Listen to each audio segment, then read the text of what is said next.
Nathaniel Hayes, 45, looked like the kind of man hotels forgot to notice. He worked night maintenance shifts at the Marlowe Grand in downtown Nashville, wearing faded work boots and a gray jacket with a stitched name tag over the pocket. Olivia Hayes believed she had outgrown him years ago. Her friends thought Nathaniel was broke, ordinary, replaceable. What none of them knew was Nathaniel quietly owned the entire hotel they were standing in.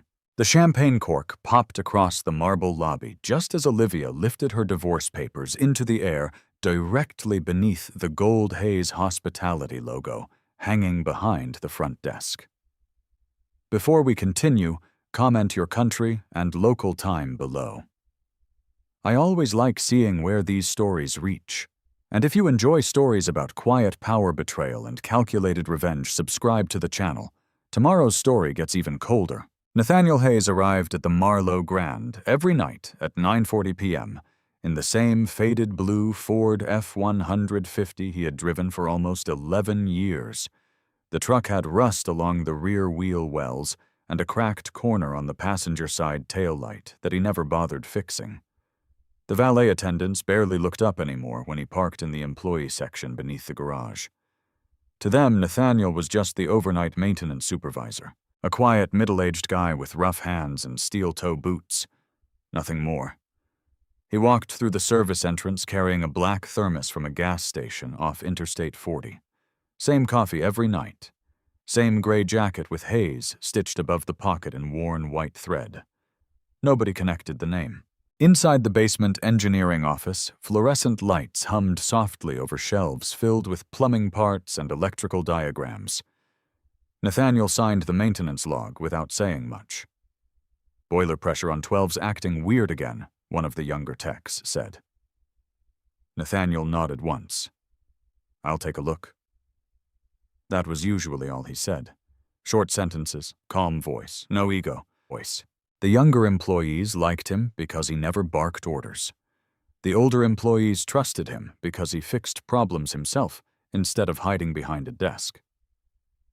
At 10:15 p.m., Nathaniel was kneeling beside an access panel on the 12th floor with a flashlight between his teeth when his phone buzzed. Olivia. He let it ring twice before answering. "You forgot dinner again," she said immediately. No greeting. Nathaniel tightened a valve, slowly. "I told you I had inventory tonight. You always have something." In the background, he heard music, glasses clinking, laughter. Not home again. Nathaniel wiped his hand on a rag. "You at Bianca's place?" A pause. "Does it matter?" The answer told him enough. He stared quietly at the leaking pipe, while cold air drifted through the maintenance shaft. 7 years ago, Olivia used to bring him coffee during late shifts, back when they still laughed in grocery stores, back when she still touched his arm during conversations. Now she sounded irritated every time he called, like he was interrupting a better life. "I won't wait up," she said. The line disconnected. Nathaniel slid the phone back into his jacket pocket and returned to work.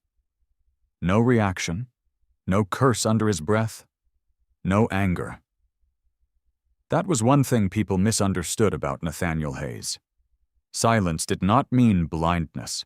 Around midnight, he walked through the main lobby checking thermostat readings. The Marlowe Grand glowed gold under massive crystal chandeliers imported from Prague 15 years earlier. Polished marble reflected soft jazz from hidden ceiling speakers. Most nights tourists stood in the center of the lobby taking photos beneath the curved staircase. Nathaniel barely noticed anymore. He noticed other things. Which concierge skipped breaks? Which bartender watered down whiskey after midnight? Which guests tipped housekeepers respectfully? Which executives lied during investor tours? That was why he still worked inside the buildings personally. Hotels revealed everything after midnight. The truth always did. Rebecca Sloan, the general manager, crossed the lobby holding an iPad against her chest. Sharp navy suit, hair tied back perfectly despite the hour. She slowed when she saw Nathaniel near the front desk. "Room 1814 complained about water pressure," she said quietly.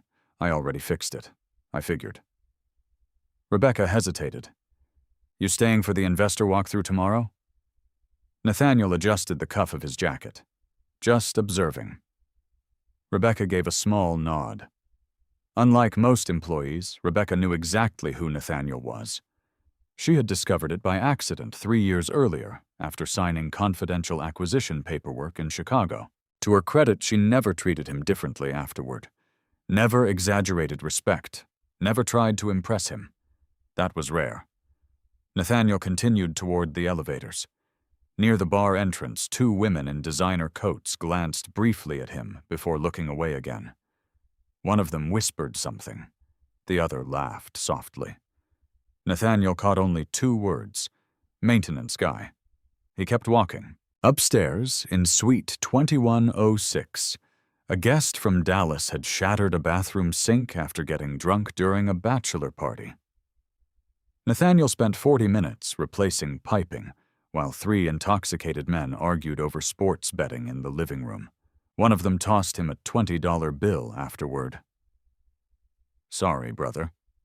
Nathaniel accepted it politely. At 2:13 a.m., he finally sat alone in the engineering office eating cold chicken from a plastic container. His phone lit again. This time it was an American Express fraud alert. A charge at Bourbon and Rye Rooftop Lounge. $387. Nathaniel stared at the screen. Olivia hated bourbon. He opened the banking app calmly. The card ending in 4408 was one of their shared accounts. He checked the timestamp. 11:42 p.m., downtown Nashville. 5 miles away. Nathaniel closed the app without expression. Then he opened another application instead. Security access logs. The Marlowe Grand's executive system tracked every suite entry electronically. Nathaniel rarely checked personal matters through company systems. He disliked mixing emotions with business, but timing mattered. At 11:51 p.m., guest suite 1704 had been accessed, registered under the name D. Vaughn. Nathaniel recognized the name immediately. Derek Vaughn, one of Nashville's most aggressive divorce attorneys. Nathaniel leaned back slowly in the chair. The fluorescent lights buzzed overhead. Outside the office window, a laundry cart rattled down the hallway. Still no anger, just stillness. He reached for his thermos and took a long drink of burnt coffee gone lukewarm hours ago. Then he opened Olivia's Instagram. New story uploaded 12 minutes earlier.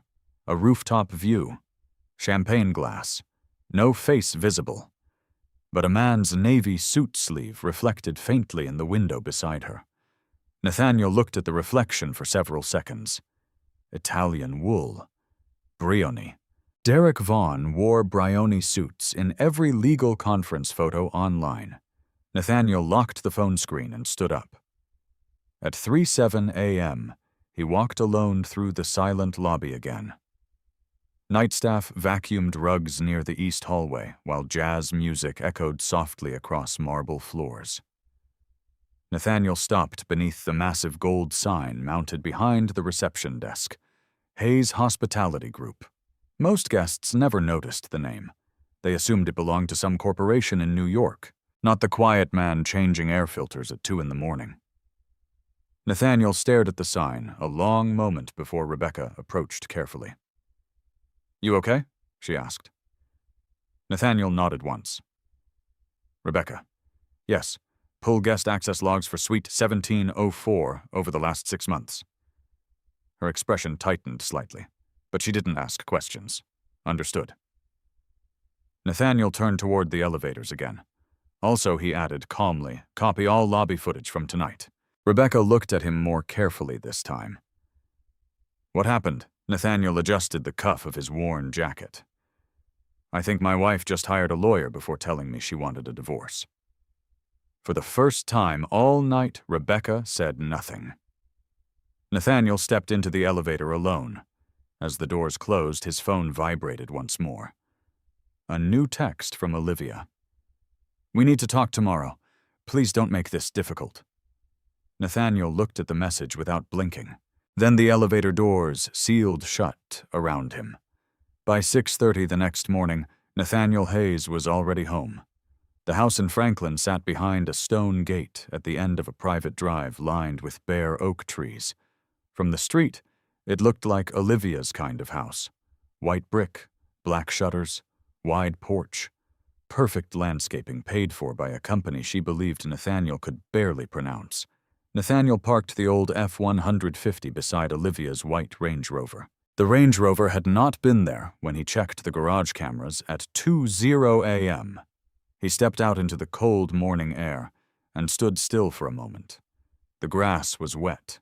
The windows were dark. Inside the house smelled like expensive candles and old silence. Nathaniel placed his keys in the ceramic bowl near the door. Same bowl, same sound. Metal against porcelain. He walked into the kitchen and found Olivia sitting at the marble island. She was already dressed.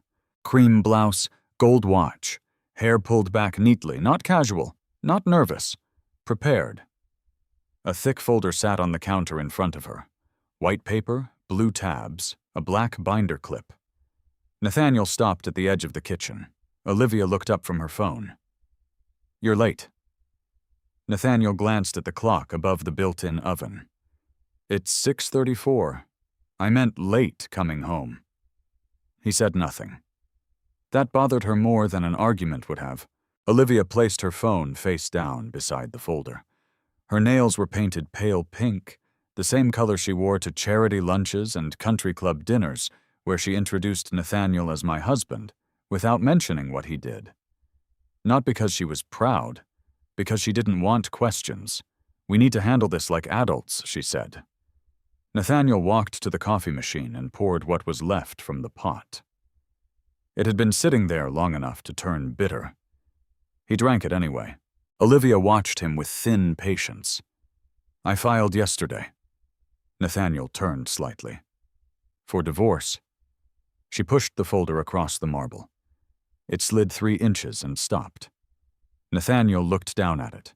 Petition for dissolution of marriage, his name beneath hers. Hayes v. Hayes. Clean font. Thick paper. Expensive legal work. He set the coffee mug down. "When did you decide?" Olivia exhaled as if the question bored her. "Months ago." Nathaniel nodded once. That confirmed what the access logs had already suggested. Olivia straightened her shoulders. "I don't want drama. I don't want some emotional scene. We both know this marriage has been over for a long time." Nathaniel opened the folder. The first pages were standard. Name, address, date of marriage. Irreconcilable differences. He turned each page slowly. Olivia watched his hands. She expected shaking. There was none. "You should read the highlighted sections," she said. Derek made it simple. Nathaniel paused on the name. Derek Vaughn, Vaughn and Leland Family Law, Nashville, Tennessee. He ran one thumb along the edge of the page. Derek wrote this: "He's my attorney." Nathaniel looked at her. Her face stayed smooth. Too smooth.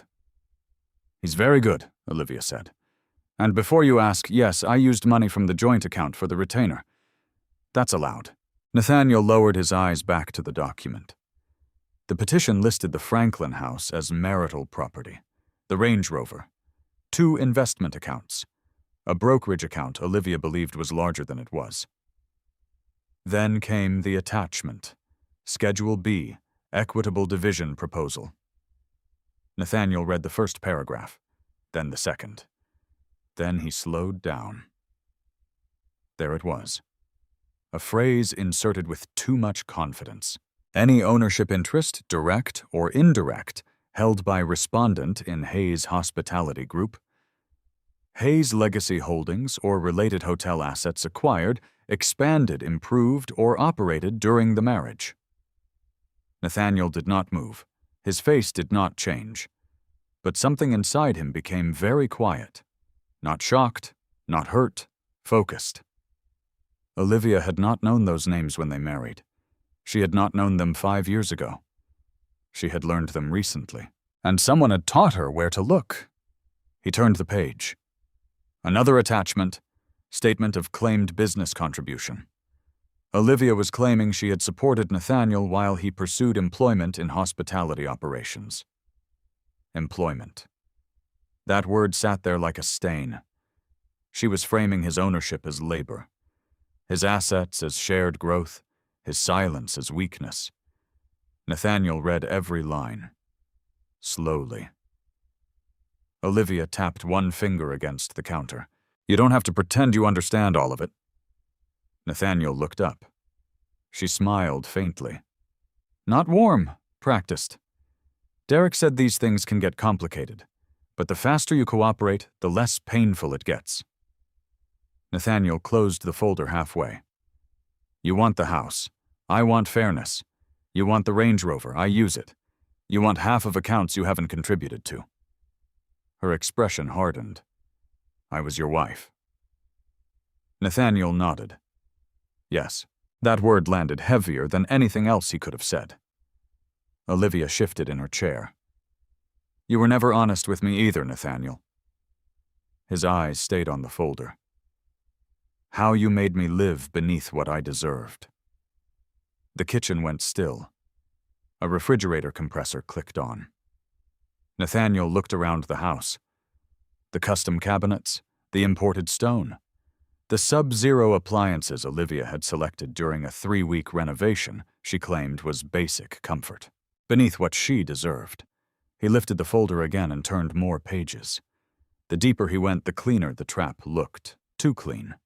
The timeline described him as emotionally withdrawn, financially secretive, uncooperative, likely to hide assets, likely to manipulate records. There were phrases used by attorneys who planned to ask for emergency relief, temporary control, asset disclosure, restraining order on transfers. Nathaniel stopped on page 29.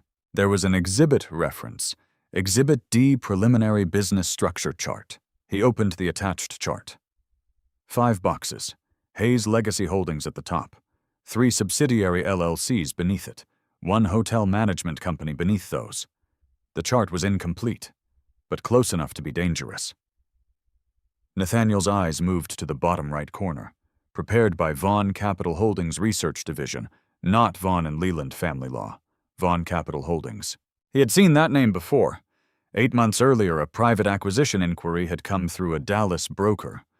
Quiet offer, all cash, aggressive deadline.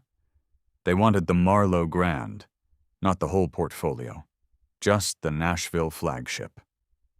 The buyer had hidden behind layers of entities, but Nathaniel's internal counsel had traced one name before the offer collapsed: Vaughn Capital Holdings. Nathaniel let his thumb rest on the page. Derek Vaughn was not just Olivia's divorce attorney. He was connected to someone who had already tried to buy his hotel. Olivia mistook Nathaniel's silence for confusion. You should sign the acknowledgement today, she said. It doesn't finalize everything. It just shows you received it. Nathaniel kept reading. He noticed another problem: a timestamp on the electronic signature certification. The certificate claimed Olivia reviewed the final draft at 9:18 p.m. the previous night. But at 9:18 p.m., according to the Marlowe Grand's access system, Olivia's phone had connected to the hotel's private guest Wi-Fi inside Suite 1704. Derek Vaughn's suite. That meant the document had not been prepared by Olivia alone at home. Not reviewed remotely. Not independent. She had sat with him. In a hotel Nathaniel owned. Using a network Nathaniel's company controlled. He almost smiled. Almost. Instead, he placed the folder neatly back on the counter. Olivia leaned forward. Well, Nathaniel picked up his coffee mug. I'll have counsel review it. Her expression changed. Just slightly. A flicker. You don't need counsel? I do. Nathaniel, don't make this ugly. He looked at her then, calmly. For the first time that morning, Olivia seemed to notice the calm. Not sadness, not panic, not the reaction she had prepared for. Just calm. That depends on what this is, Nathaniel said. It's a divorce. No. He tapped the folder once with 2 fingers. "This is something else." Olivia's jaw tightened. "You're being paranoid." Nathaniel picked up the folder. "I'll keep this copy. That's my copy. It has my name on it." She stood quickly. "Nathaniel." He stopped near the kitchen doorway. Behind him, morning light spread across the marble where the folder had been. For years he had ignored small humiliations because they did not matter. The jokes about his truck, the way Olivia corrected his grammar in front of donors, the times she let strangers assume he worked for her. Those were insults. This was paperwork. Paperwork had weight. Paperwork had signatures. Paperwork could be answered. Nathaniel turned back slightly. "Tell Derek I received it." Olivia stared at him. "And tell him," Nathaniel added, voice low and even. "Next time he uses a shell company to map my assets, he should remove the footer." For the first time since he entered the house, Olivia said nothing. Nathaniel walked out with the folder under his arm. Outside, his old Ford waited in the pale Tennessee morning. The engine turned over rough. He backed down the driveway slowly, one hand on the wheel, the other resting on the divorce papers. By the time he reached the gate, his phone buzzed. Rebecca Sloan, one message. "Suite 1704 logs are ready. Also, you need to see who checked in with Vaughn last night." Nathaniel stopped the truck at the edge of the road. He read the message twice. Then he put the truck in drive. At 11:20 a.m., Olivia Hayes stood in the center of the Marlowe Grand lobby holding fabric samples against her shoulder while speaking to an event coordinator she had never met before. "White orchids," she said, "not ivory. And I want champagne passed immediately after signing." The coordinator nodded quickly and wrote everything down. Olivia barely looked at her. From the mezzanine above the lobby, Nathaniel Hayes watched the entire conversation through the glass railing outside the executive offices. Quietly. Unnoticed. The Marlowe Grand had 6 floors visible from the atrium lobby. Cream marble columns rose toward a vaulted ceiling crossed with black steel beams and hanging chandeliers. At noon, sunlight poured through the west-facing windows and turned the entire floor gold. Tourists took photographs near the piano. Business travelers crossed the lobby pulling silver luggage. No one looked up at Nathaniel. That was the advantage of being underestimated for long enough. Rebecca Sloan stepped beside him holding a tablet. "She booked the East Lobby Lounge for Friday night," Rebecca said softly. Nathaniel kept his eyes on Olivia below. "How many guests?" 23 confirmed. Rebecca hesitated before adding, "She requested complimentary premium service under owner authorization." Nathaniel almost smiled. "Did she?" "She said the paperwork would transfer soon anyway." Down below, Olivia laughed at something one of her friends said. The sound carried upward through the open lobby. Nathaniel recognized 3 of the women standing beside her. Country club regulars. Women who called him Nate in the tone people used for valets and golf assistants.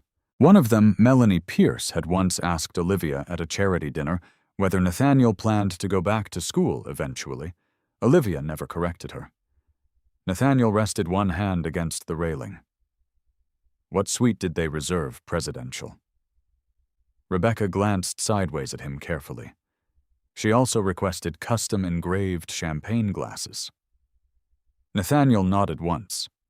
Approve everything. Rebecca blinked slightly. You want the event to continue? Yes.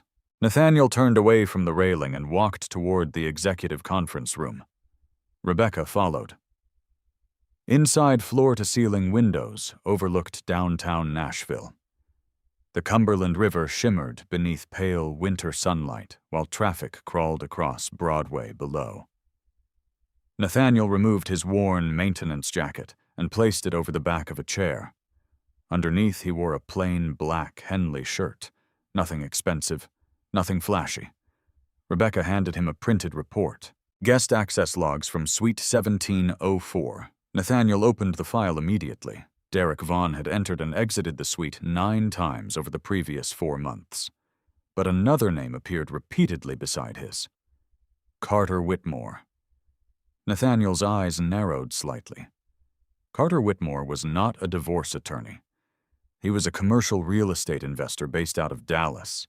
Aggressive, over-leveraged, known for hostile acquisitions.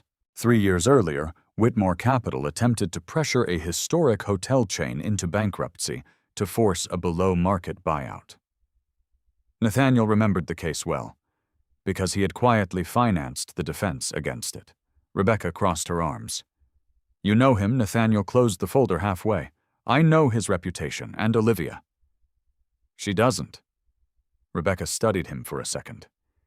"You think she's being used?" Nathaniel looked back toward the lobby below, where Olivia now stood beside the concierge desk, reviewing floral layouts like she already owned the building. "No," he said calmly. "I think she volunteered." Silence settled across the room. Rebecca sat slowly across from him.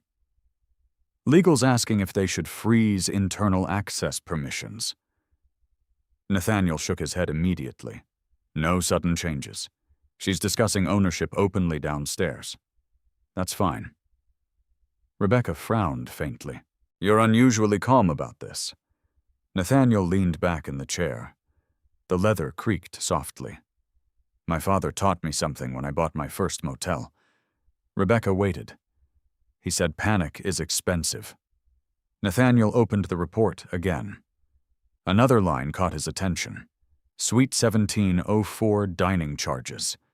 3 bottles of Macallan 18. Imported caviar. Private conference service. Total bill $4,870. Charged to Vaughn Capital Holdings, not Derek Vaughn personally. Nathaniel tapped the line once with his finger. "There it is again." Rebecca leaned closer. "The shell company." Nathaniel nodded. "They aren't just planning a divorce settlement." He looked toward the lobby again. "They're trying to establish valuation access." Rebecca understood immediately. "They think Olivia can reach your portfolio through marital disclosure." Nathaniel said nothing. That silence was answer enough. Outside the conference room, 2 executives from Atlanta entered the hallway discussing occupancy percentages for the quarter. Neither noticed Nathaniel sitting inside the glass office. That still amused Rebecca sometimes. A man could own 27 hotels across 4 states and still disappear completely if he wore work boots long enough. Nathaniel stood and walked toward the windows. Years ago, after his father died during a federal investigation into accounting fraud he never committed, Nathaniel learned something permanent about wealth. Visibility created targets. Quiet created leverage. That was why most public records connected Hayes' hospitality group to trusts holding companies and layered management firms. Nathaniel rarely appeared in photographs, rarely attended galas, rarely gave interviews. Olivia once called it embarrassing. "You act like you're hiding from your own life," she had said after a fundraiser in Chicago. Nathaniel remembered the exact restaurant, the exact wine stain on the tablecloth, the exact moment she stopped understanding him. Behind him, Rebecca's phone buzzed. She checked the screen. Olivia just requested private access to the rooftop lounge after the signing party. Nathaniel turned slowly. For what she said, she wants to celebrate with future business partners. Nathaniel held out his hand. Rebecca gave him the phone. He read the message carefully. One line stood out. "Make sure Mr. Whitmore receives executive treatment. He may be involved with future ownership discussions." Nathaniel handed the phone back. There it was again. Ownership, not settlement, not divorce, acquisition. He walked back to the table and opened another folder waiting there. Internal corporate maps. Hayes Legacy Holdings sat at the center of a structure so complex most outside attorneys never fully understood it. Hotels, land trusts, management companies, licensing agreements, private debt structures. Nathaniel designed it that way intentionally after the Chicago scandal destroyed his father's name. Olivia had probably believed she was marrying a struggling operations manager who eventually climbed into mid-level hospitality work. Nathaniel allowed that belief. At first because privacy felt safer. Later because correcting her no longer mattered. Now it mattered. Rebecca spoke carefully. "What do you want me to do about Friday?" Nathaniel closed the corporate file. "Nothing. Nothing. Let them celebrate." Rebecca stared at him. "They're planning this in your own building." Nathaniel picked up his maintenance jacket again. "Yes. You're okay with that?" Nathaniel slid one arm into the sleeve slowly. "They've already decided who they think I am." His voice stayed calm. "That decision is expensive." Down below, Olivia walked through the lobby smiling while an employee carried floral catalogs behind her. Guests moved around her without noticing the performance unfolding in the center of the hotel. Nathaniel watched her carefully. Not with heartbreak anymore, with observation. She looked confident, victorious already, like someone standing 5 minutes before a deal closes, not realizing the contract belongs to the man she underestimated. Rebecca broke the silence softly. She really has no idea Nathaniel adjusted the cuff of his worn gray jacket. "No." Then he started toward the conference room door. Rebecca followed him into the hallway. "Nathaniel." He stopped. "What happens if this turns ugly?" Nathaniel looked down through the open atrium one last time. Olivia laughed as champagne samples arrived at the bar. The sound echoed upward beneath the giant gold logo mounted behind reception. Hayes Hospitality Group. Nathaniel's name, his building, his lobby, his silence. "They already made it ugly," he said quietly. Then he walked toward the service elevator, while Olivia continued planning her celebration directly beneath the name she never bothered understanding. Evelyn Mercer's office occupied the top floor of an old brick building near Nashville's Legislative Plaza. No gold signs, no marble reception desk, no oversized abstract paintings pretending to justify billing rates, just dark walnut shelves, quiet lighting, and windows overlooking the courthouse district. Nathaniel Hayes arrived at exactly 7:55 a.m. Evelyn believed punctuality revealed more about people than resumes ever could. Her assistant greeted Nathaniel with a small nod. "He's in conference room B, Miss Mercer." Nathaniel walked down the hallway carrying Olivia's divorce filing beneath one arm. He still wore the same faded gray maintenance jacket. Most attorneys in Nashville would have mistaken him for a contractor delivering paperwork. Evelyn Mercer did not. She stood when he entered, mid-50s, sharp-eyed, silver hair cut just above the shoulders, navy suit without visible designer labels. Nathaniel trusted her because she never performed intelligence for a room. She simply used it. "You look tired," Evelyn said. Nathaniel sat across from her. "I was working. You're always working." He placed the divorce folder on the table. "She filed yesterday." Evelyn opened the folder immediately. No dramatic reaction. No sympathy. Just focus.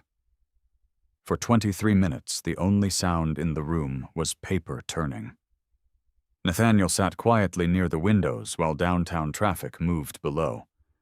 Finally, Evelyn removed her glasses. "Well," she said calmly, "this is ambitious." Nathaniel leaned back slightly. "That's one word for it. She's asking for partial access to Hayes Legacy Holdings disclosure. She thinks it's marital property." "No," Evelyn corrected gently. "She thinks you're stupid." Nathaniel almost smiled at that. Evelyn flipped several pages backward.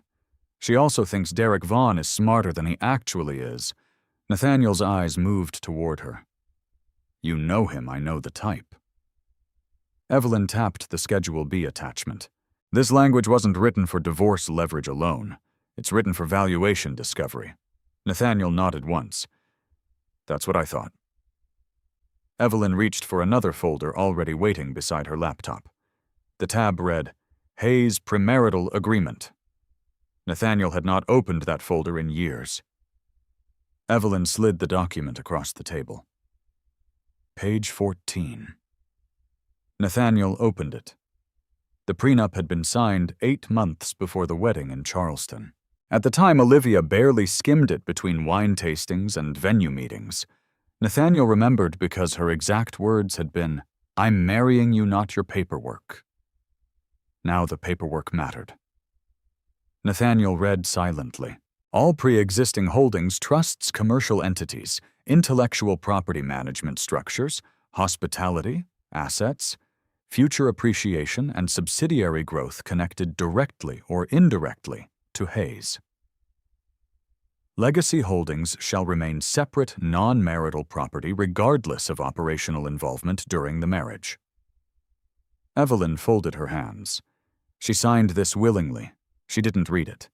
That isn't a legal defense. Nathaniel closed the folder slowly. Outside the conference room, someone laughed near the reception desk. Inside, the atmosphere stayed cold and controlled. Evelyn opened another file. This concerns me more. She slid several bank statements toward him. Nathaniel studied them carefully. Wire transfers, 3 separate withdrawals over 4 months, amounts small enough to avoid attention, $12,000, $18,000, $9,500, all routed through a secondary joint account. Destination Peachtree Federal Bank, Atlanta. Nathaniel's expression stayed still. She moved money quietly, Evelyn said. She thought I wouldn't notice. She assumed you don't review financial movement. Nathaniel looked down at the statements. That part almost interested him more than the money itself. Olivia truly believed he was disconnected from his own systems, like a maintenance employee collecting paychecks instead of the man who built layered financial structures across 4 states. Evelyn continued. We also found something else. She opened a manila envelope. Photographs slid onto the table. Miami. Oceanfront restaurant. Private terrace. Olivia seated beside Carter Whitmore. The timestamp showed 6 months earlier. Nathaniel stared at the images without touching them. Carter leaned close in every frame. Olivia smiled differently around him. Not affection, ambition. The kind of smile people used when standing near money they hoped would become theirs. Nathaniel looked at the final photograph. Derek Vaughn sat at the same table in the background. So there it was. Not random meetings, not coincidence, a strategy. Evelyn watched Nathaniel carefully. You okay? Nathaniel nodded once. Yes. You don't sound angry. Nathaniel looked back at the photographs. Anger changes nothing. Evelyn leaned back in her chair. That may be true, but most people still feel it. Nathaniel rested one hand against the table. He remembered the motel in Paducah, where he started at 27 years old. 21 rooms, broken vending machines, mold in 3 bathrooms. He slept in the office for almost a year because payroll mattered more than comfort. Back then, every dollar carried weight. Every mistake had consequences. Nathaniel learned early that emotion was expensive during negotiations, especially betrayal. Evelyn interrupted the silence. You understand what they're trying to do, right? Nathaniel answered immediately. Use the divorce to penetrate ownership structures. Yes. She pointed toward the filing. Derek likely promised Olivia she could pressure a settlement large enough to expose portions of Hayes' hospitality. Nathaniel's eyes narrowed slightly. And Whitmore? Evelyn gave a humorless smile. Whitmore doesn't attend rooftop dinners for romance. Nathaniel looked back toward the windows. Nashville's skyline reflected pale winter light across the glass. Years ago, after his father's public collapse, Nathaniel promised himself something permanent. No outsider would ever corner his business through emotion again. Not investors, not banks, not family. Especially not family. Evelyn opened her laptop. I already started pulling corporate firewall protections. Nathaniel looked back toward her. How protected are we? She gave him a faint look. You're protected. Very. That isn't what I asked. Evelyn paused briefly. Then she understood. Operationally. Completely. Nathaniel nodded once. Good. Evelyn clicked another document open. There's more. She turned the laptop screen toward him. An email chain. Sender Derek Vaughn. Recipient Olivia Hayes. Subject line event. Timing. Nathaniel read quietly. Once papers are acknowledged publicly Friday evening, we'll have stronger leverage entering negotiations Monday. Whitmore believes pressure and exposure concerns may encourage early settlement discussions. Nathaniel read the message twice. Publicly. That mattered. They were not planning a private divorce discussion. They wanted theater, pressure, humiliation. Evelyn studied his face. Friday's celebration isn't a celebration, no. It's leverage. Nathaniel closed the laptop gently. They think embarrassment creates urgency. Evelyn nodded. Most men panic once reputation becomes public. Nathaniel stood and walked slowly toward the windows. Below, people crossed streets carrying coffee cups and briefcases, everyone rushing somewhere, everyone believing urgency mattered. Behind him, Evelyn spoke carefully. You could end this immediately. Nathaniel looked over one shoulder. How? File emergency motions, freeze negotiations, expose the shell companies now. Nathaniel turned back toward the skyline. No? Evelyn frowned slightly. You want to wait? Yes. Why? Nathaniel slid one hand into his jacket pocket. Because they still think I'm reacting. He looked down toward Broadway traffic far below. I'd rather let them keep talking. Silence settled again. Evelyn finally closed the divorce folder. You know Olivia will escalate once she realizes you aren't afraid. Nathaniel's voice stayed calm. She already escalated. He walked back to the conference table and picked up the Miami photographs. For a moment his eyes lingered on Olivia's face. Not with heartbreak, not anymore. With distance, like someone studying damage after the storm already passed. She used to hate rooftop restaurants, Nathaniel said quietly. Evelyn looked surprised. What she said, they felt fake. He slid the photographs back into the envelope. People change. Evelyn watched him carefully. No, she said softly. Sometimes people just stop pretending. Nathaniel absorbed that without answering. Then his phone buzzed. Rebecca Sloan. Nathaniel checked the message. You were right. Olivia just requested ownership-level access for Friday's event. She specifically mentioned future transition planning. Nathaniel stared at the screen for several seconds. Transition planning. She truly believed she was already stepping into the building. He locked the phone slowly. Evelyn noticed the shift in his expression. What happened? Nathaniel picked up his maintenance jacket from the chair. Friday became more important. Evelyn stood. I'll prepare filings. Not yet. Nathaniel. Not yet. His tone remained calm, but final. Evelyn studied him for a long moment before nodding once. You're setting a trap. Nathaniel slid the folder beneath his arm. No. He looked toward the courthouse windows one last time. They already walked into one. Nathaniel Hayes did not confront Olivia that night. He came home at 8:10 p.m., placed his keys in the ceramic bowl beside the door, and hung his gray maintenance jacket on the same hook he had used for years. Olivia was in the dining room speaking on speakerphone while scrolling through event layouts on her tablet. Friday needs to feel elevated, she said. Not tacky elevated. Quiet luxury. Nathaniel walked past without interrupting. Olivia glanced at him briefly before lowering her voice. I'll call you back. The line disconnected. She watched him enter the kitchen. You disappeared all day. Nathaniel opened the refrigerator and removed a bottle of water. I was working. That's becoming your favorite answer. Nathaniel twisted the cap slowly. It's accurate. Olivia leaned against the dining room archway. For the first time since filing for divorce, she looked slightly uncertain. Nathaniel noticed immediately. People revealed themselves in small pauses, tiny shifts. The human body hated uncertainty. You talked to a lawyer, she asked. Yes. And Nathaniel drank water before answering. She's reviewing everything. Olivia crossed her arms. That's unnecessary. Nathaniel looked toward her calmly. Then you shouldn't be worried.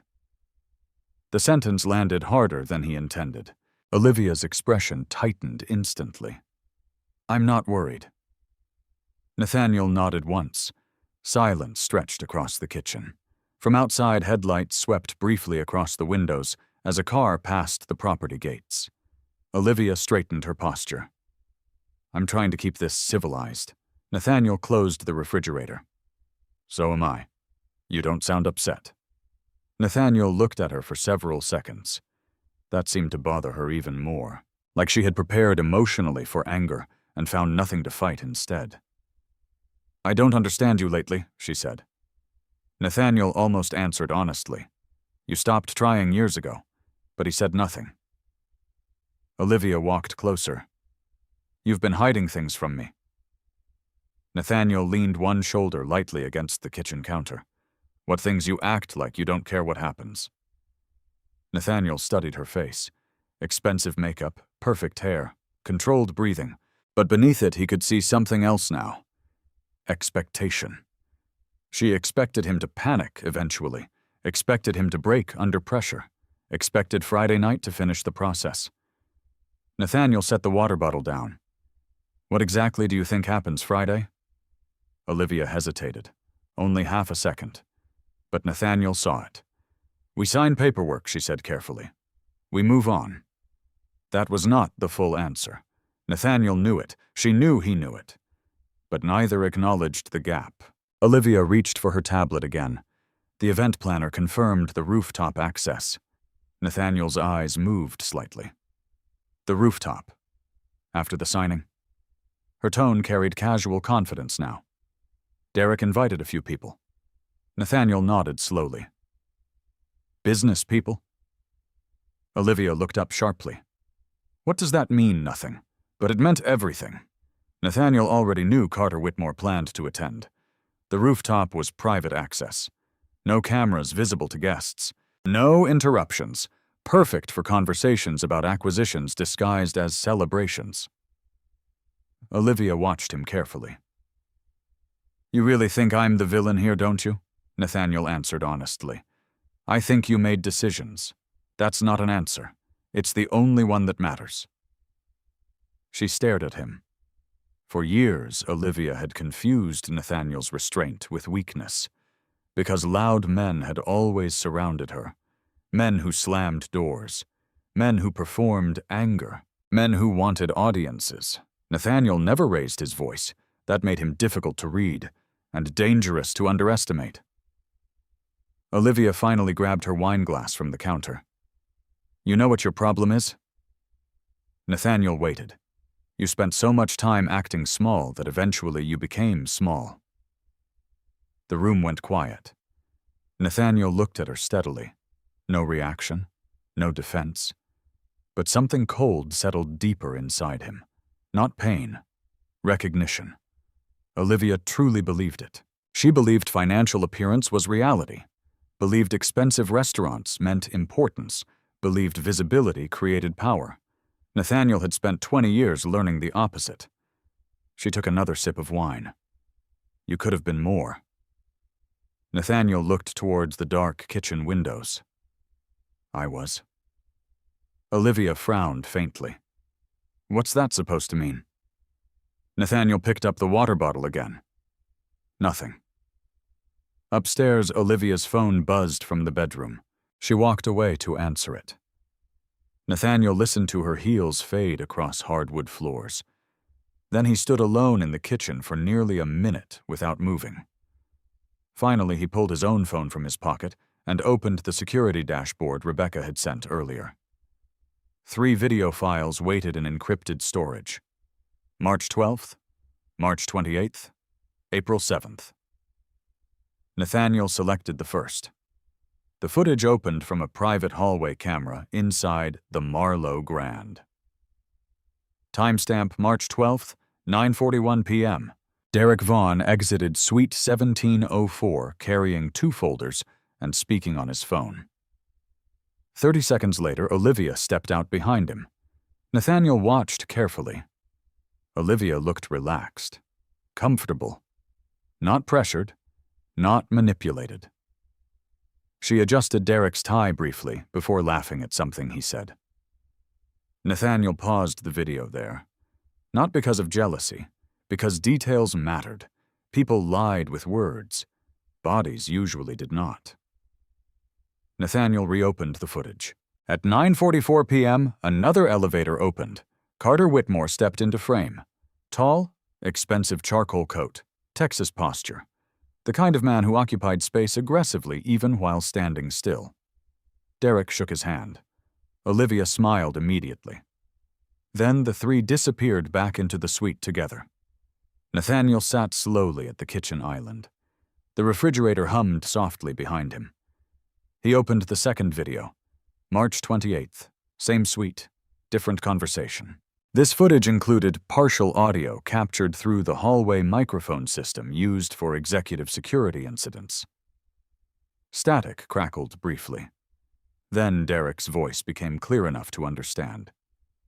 Once disclosure starts, we'll know where the holdings actually sit. Carter answered. If she gets leverage, he settles. Olivia laughed softly. He barely understands investments. Nathaniel watched the screen without blinking. Derek spoke again. The guy fixes pipes at midnight. He'll fold the second real litigation starts. More laughter. Nathaniel paused the video. The kitchen remained silent around him. No anger crossed his face. But memory did. He remembered sleeping in a motel office with a revolver beneath the desk because theft rates were high in western Kentucky.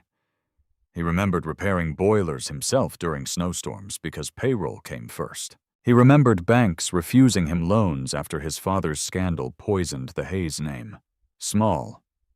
That was the word Olivia used. Nathaniel reopened the video. Carter Whitmore leaned against the hallway wall.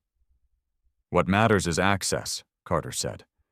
If she reaches ownership exposure, we can pressure valuation. Olivia crossed her arms. And after the divorce, Carter smiled faintly. After the divorce, everyone wins. Nathaniel stopped the video again. This time he looked toward the ceiling. Upstairs, faint footsteps crossed the bedroom floor. Olivia moving around casually. Probably choosing dresses for Friday. Probably believing the outcome was already decided. Nathaniel lowered his eyes back to the phone screen. He finally understood the full shape of it now. This was never only betrayal. It was opportunity. Whitmore wanted access to Hayes' hospitality assets. Derek Vaughn wanted leverage fees and investment positioning. Olivia wanted status. And all three believed Nathaniel Hayes was a tired maintenance supervisor, too passive to fight back. Nathaniel locked the screen slowly. Then his phone buzzed again. Rebecca Sloan. He answered immediately. Talk to me. Rebecca sounded tense. You need to know something before Friday. Nathaniel stood. What happened? There was another transfer request submitted tonight. Nathaniel's voice stayed level. How much Rebecca exhaled once. Not money. Silence. Then she said carefully, Olivia requested temporary access credentials to executive ownership files. Nathaniel's eyes moved toward the dark hallway upstairs. For the first time all night, he became completely still. Rebecca lowered her voice. She's trying to enter the system itself now. Nathaniel Hayes arrived at the Marlowe Grand before sunrise Friday morning. Rain drifted lightly across downtown Nashville, turning the streets silver beneath traffic lights and neon signs. His old Ford F-150 rolled into the underground employee garage at 5:42 a.m., beside delivery vans and housekeeping vehicles.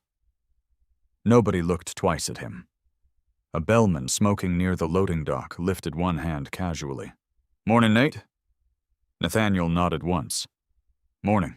Inside the hotel was quiet except for vacuum cleaners humming across marble floors and the distant clatter of breakfast prep in the kitchen. Friday. The day Olivia planned to celebrate. The day Derek Vaughn planned to pressure him publicly.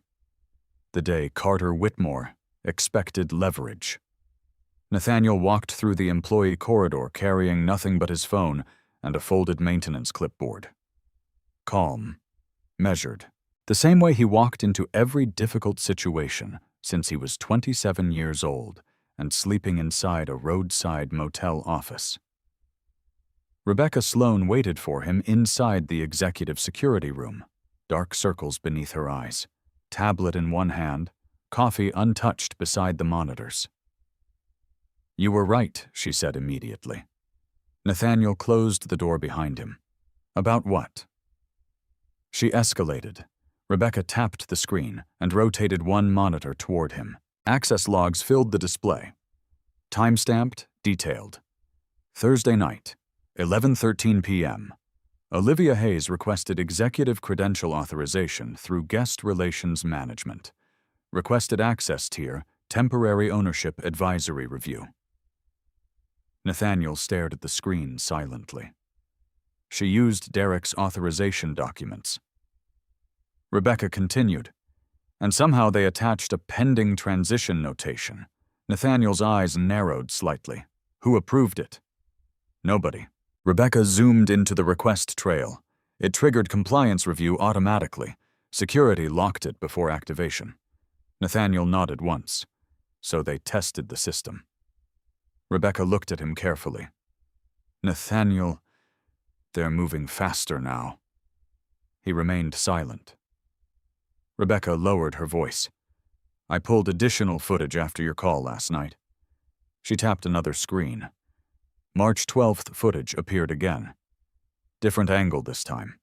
Inside suite 1704. Nathaniel watched Olivia seated near the window, while Derek Vaughn poured whiskey into crystal glasses. Carter Whitmore stood near the television reviewing documents. The audio quality was imperfect, but understandable. Whitmore pointed toward the paperwork. If we push disclosure before mediation, we expose structure. Derek nodded. He'll panic once valuation starts. Olivia laughed softly from the couch. You're overestimating him. Nathaniel watched himself become a stranger through their conversation. Not a husband, not a man, a target. Whitmore flipped another page. What exactly does he own personally? Olivia shrugged. A few investments, maybe. Some retirement stuff. Honestly, I handled most of the real-world decisions. Nathaniel's face remained unreadable. Rebecca looked at him instead of the screen now. You okay? Nathaniel kept watching the footage. Olivia crossed her legs calmly. He works maintenance, she continued. He likes pretending he's humble because it makes failure sound noble. Whitmore smirked. And the hotel? Olivia glanced around the suite, casually. He's obsessed with this place. It's honestly sad. Derek laughed quietly. That obsession may help us. Nathaniel reached forward and paused the video. The room fell silent. Rain ticked softly against the security office windows. Rebecca folded her arms tightly. I'm sorry. Nathaniel looked at the frozen image of Olivia on the screen. She really believes it. That you're poor, that I'm small. He said the word without emotion. Rebecca leaned back slowly. I don't understand how someone lives with you for years and misses everything. Nathaniel almost answered, because she stopped looking, but instead he stood and walked toward the security room windows, overlooking the alley behind the hotel. Delivery trucks were arriving now. Kitchen staff moving quickly through the rain. Normal morning, normal routines. While upstairs, an entire strategy built around humiliating him waited for sunset. Behind him, Rebecca spoke carefully. What's the plan tonight? Nathaniel turned back. The same as before. You still want the event untouched, yes. And Whitmore Nathaniel's voice stayed level. Let him come. Rebecca stared at him for a second. You're enjoying this. Nathaniel shook his head immediately. No, he meant it. This was not satisfaction. It was confirmation. People eventually revealed what they valued most. Whitmore valued leverage. Derek valued manipulation. Olivia valued appearance. Nathaniel valued evidence. That difference mattered. Rebecca hesitated before speaking again. "There's something else." Nathaniel waited. Derek Vaughn reserved conference room access after the party. What time? 11:30 p.m. Nathaniel looked toward her steadily. For what purpose? Rebecca exhaled. He listed it as acquisition discussion. The room became very quiet. There it was. Not hidden anymore. Not implied. Acquisition. Whitmore intended to discuss Hayes' hospitality assets inside a building Nathaniel personally owned, using a divorce celebration as leverage theater. Nathaniel looked back at the frozen security image. Olivia smiling beside men planning around him like he barely existed. Then he noticed something else. On the coffee table beside Whitmore's elbow sat a blue folder with silver embossed lettering, Whitmore Capital Partners. Nathaniel stepped closer to the screen. Zoom in. Rebecca enlarged the image. Nathaniel's eyes narrowed. Under the embossed logo sat typed text. Preliminary Hospitality Expansion Targets. Below that, Marlowe Grand Nashville, his hotel. Whitmore had already built acquisition documents before the divorce even progressed. Rebecca stared at the screen. Oh my God. Nathaniel remained still. Not shocked anymore. Just finished assembling the entire picture. Olivia was never meant to become rich through divorce alone. She was supposed to become access. A bridge into ownership structures Whitmore could not reach legally otherwise. Nathaniel slid both hands into the pockets of his maintenance jacket. He thought marriage made me vulnerable. Rebecca looked at him carefully. Doesn't it? Nathaniel considered the question honestly, years ago maybe. Years ago, Olivia could still hurt him because he believed they were building something together. Now, he saw patterns instead of promises, paperwork instead of affection, intent instead of excuses. The elevator monitor chimed softly from the hallway camera feed. Rebecca checked the screen. Olivia had arrived, early. She stepped through the main lobby in a cream trench coat while two event planners hurried beside her carrying floral samples. Nathaniel watched the live feed quietly. She looked confident. Certain. The kind of certainty people had when they thought the outcome already belonged to them. Rebecca muted the security audio feed. You want to avoid her? Nathaniel shook his head. No. He turned towards the door. Nathaniel. He stopped.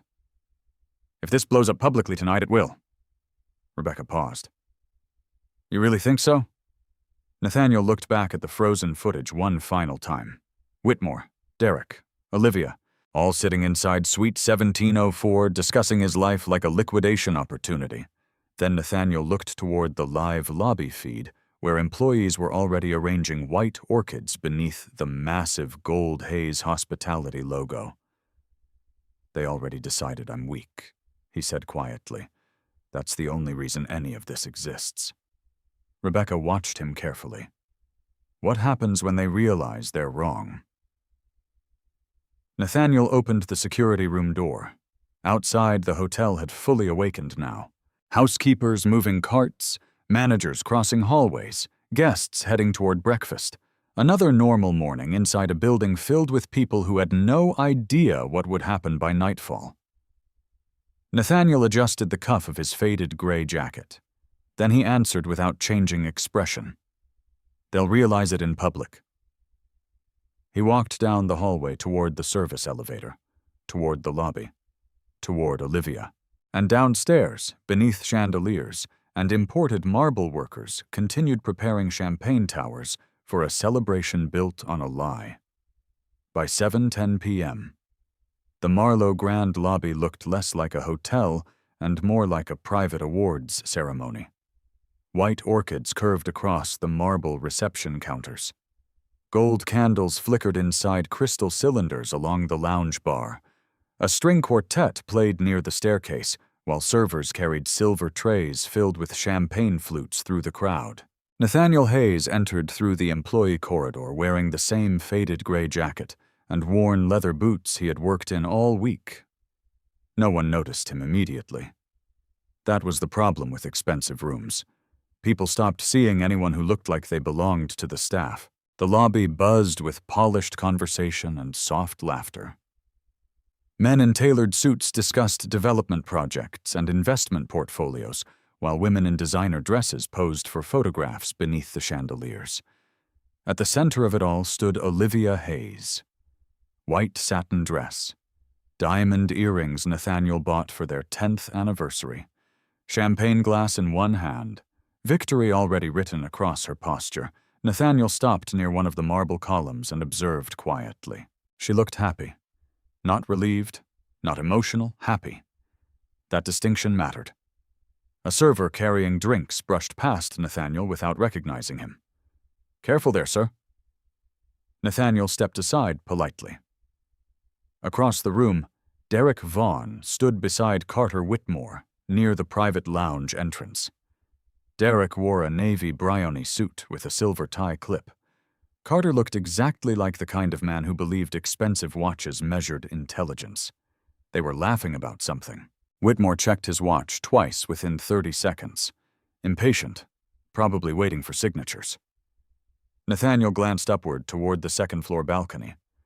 Rebecca Sloan stood near the mezzanine rail, pretending to review staffing notes while discreetly watching the room below. Their eyes met briefly. She gave the smallest nod. Everything was in place. Nathaniel walked toward the bar. One of Olivia's friends noticed him first. Melanie Pierce. Tall blonde hair, champagne voice, country club cruelty hidden behind polished manners. Her smile shifted instantly when she saw him. "Oh," she said loudly enough for nearby guests to hear. Nathaniel made it. Several heads turned. Olivia followed their gaze. For a fraction of a second, something uncertain crossed her face. Then the performance returned. "There he is," she said with a bright smile. "The man of the hour." Nathaniel stopped a few feet away. Olivia looked him over slowly. Still the maintenance jacket, still the old boots, still no visible reaction. That seemed to irritate her. "You could have dressed up a little," she said lightly. Nathaniel glanced around the decorated lobby. "For what?" A few people laughed awkwardly. Olivia raised her champagne glass. "For closure." Nathaniel said nothing. Derek Vaughn approached smoothly, extending one hand like a politician greeting donors. "Nathaniel, good to finally see you outside a boiler room." Nathaniel shook his hand once, firm, brief. Derek's smile tightened almost invisibly. Carter Whitmore stepped forward next. Carter Whitmore. Nathaniel looked at him calmly. "I know." Whitmore seemed mildly surprised by the answer. "You've heard of me?" Nathaniel's eyes held his. "I pay attention to people interested in my hotels." A small silence opened between them. Olivia laughed too quickly. "Oh, please. Nathaniel thinks because he works here he owns the place." More nervous laughter. Whitmore smiled politely, but Nathaniel noticed the slight shift in his expression. Curiosity now. Not dismissal. Nathaniel looked around the lobby slowly. Everything Olivia requested had been arranged perfectly. Imported orchids, custom lighting, champagne towers, even the engraved crystal glasses.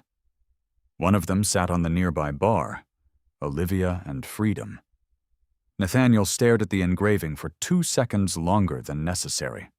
Then he looked back at Olivia. "You planned all this for signing papers?" Olivia crossed one leg casually. "Some endings deserve celebration." Nathaniel nodded once. "And business meetings?" Her smile flickered. What Nathaniel looked toward Whitmore. "I assume that's why conference room access was booked for 11:30. The air shifted slightly. Derek Vaughn recovered first. "You seem unusually informed tonight." Nathaniel ignored him. Whitmore studied Nathaniel more carefully now, not like maintenance staff, like a variable that had entered the equation unexpectedly. Olivia lifted her chin. "You've been spying on me," Nathaniel answered calmly. "You used hotel systems. You work maintenance." "Yes." Olivia gave a short laugh toward the crowd around them. You hear this? Nathaniel thinks changing air filters makes him some corporate insider. Several guests smiled politely, without fully understanding the tension. Nathaniel noticed Rebecca watching closely from above now. So did Derek. That made him uneasy. Good. Olivia stepped closer, lowering her voice slightly. You could have made this easier on yourself. Nathaniel looked at her steadily. You already decided what easy meant. She held his gaze for a moment. Then she smiled again for the audience around them. Well, we're all adults here. She picked up a leather folder from the bar counter. Derek brought acknowledgement copies. Sign them, we toast, and everyone moves on. Nathaniel looked down at the folder. Clean paper, precise tabs, prepared performance. Whitmore checked his watch again. There it was.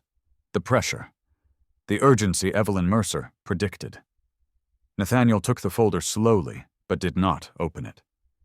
Instead, he looked around the lobby again. At the marble floors, the chandeliers, the polished brass elevator doors, the gold logo behind the reception desk. Hayes Hospitality Group. Most guests still hadn't connected the name. That fascinated Nathaniel now. How people could stare directly at truth and never see it because they already decided what mattered. Olivia noticed his gaze. You know, she said softly enough for only him to hear, you spent years worshipping this hotel like it meant something. Nathaniel looked back at her. It does. Olivia smirked faintly. No, it's just a building. Nathaniel almost answered immediately, but he stopped himself, because that sentence revealed more about Olivia than any affair ever could. To Nathaniel, hotels were not buildings.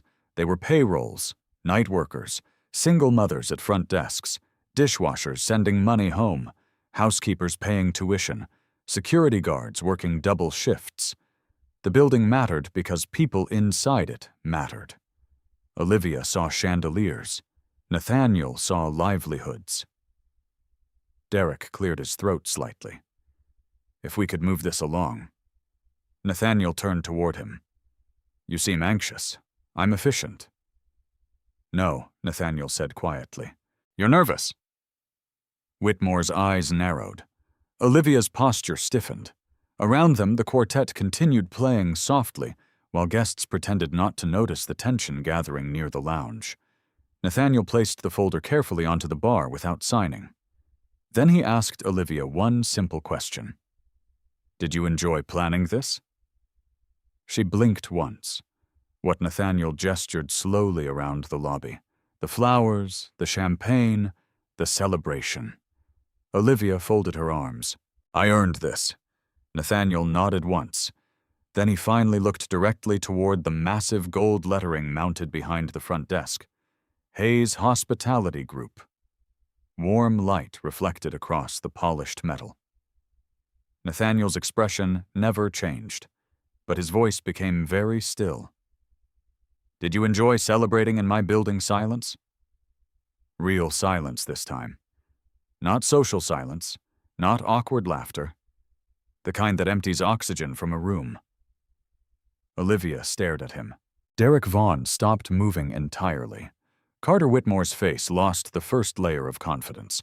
Around them nearby, conversations faded one by one as people sensed something shift beneath the surface. Nathaniel looked at none of them, only at Olivia. And for the first time all night, she looked uncertain. Olivia Hayes laughed first. Too fast, too sharp. The sound bounced awkwardly beneath the chandeliers before dying against the marble walls.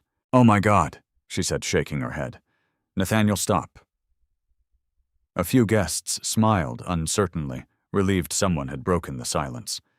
But Nathaniel did not move, did not smile, did not explain himself. That was the problem.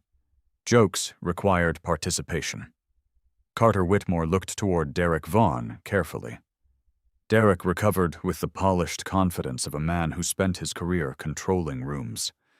Nathaniel, he said smoothly, I think emotions are running a little high tonight. Nathaniel finally turned his eyes toward him. No. Just one word. Flat, controlled. And suddenly Derek seemed less comfortable standing there. Olivia folded her arms. You work maintenance here? Nathaniel nodded once. Yes, you don't own anything.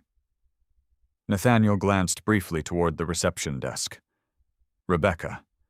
Every head in the nearby crowd turned upward. Rebecca Sloane stood on the mezzanine balcony overlooking the lobby. For half a second, she simply looked down at Nathaniel as though confirming something silently between them. Then she started walking. The sound of her heels echoed across the marble staircase as conversations throughout the lobby slowly faded. Rebecca descended calmly into the center of the gathering. Professional posture, navy suit, hotel executive composure. When she reached the lobby floor, she stopped beside Nathaniel. Not behind him, beside him. Then she said clearly, "Good evening, Mr. Hayes." The room changed instantly. Nathaniel saw it happen in real time. Tiny facial movements, eyes widening, calculations beginning. Olivia stared at Rebecca, then at Nathaniel, then back again. Derek Vaughn's jaw tightened almost invisibly. Whitmore stopped touching his drink. Rebecca handed Nathaniel a slim black folder. Legal requested these for tonight. Nathaniel accepted it calmly. Thank you. Olivia laughed again, but weaker now. This is ridiculous. Rebecca looked at her politely. No, Mrs. Hayes. That title landed hard. This is standard protocol regarding ownership documentation requests. Silence spread wider through the lobby. Nearby guests had stopped pretending not to listen. The quartet continued playing softly in the background, but even the musicians seemed distracted now. Nathaniel opened the black folder slowly.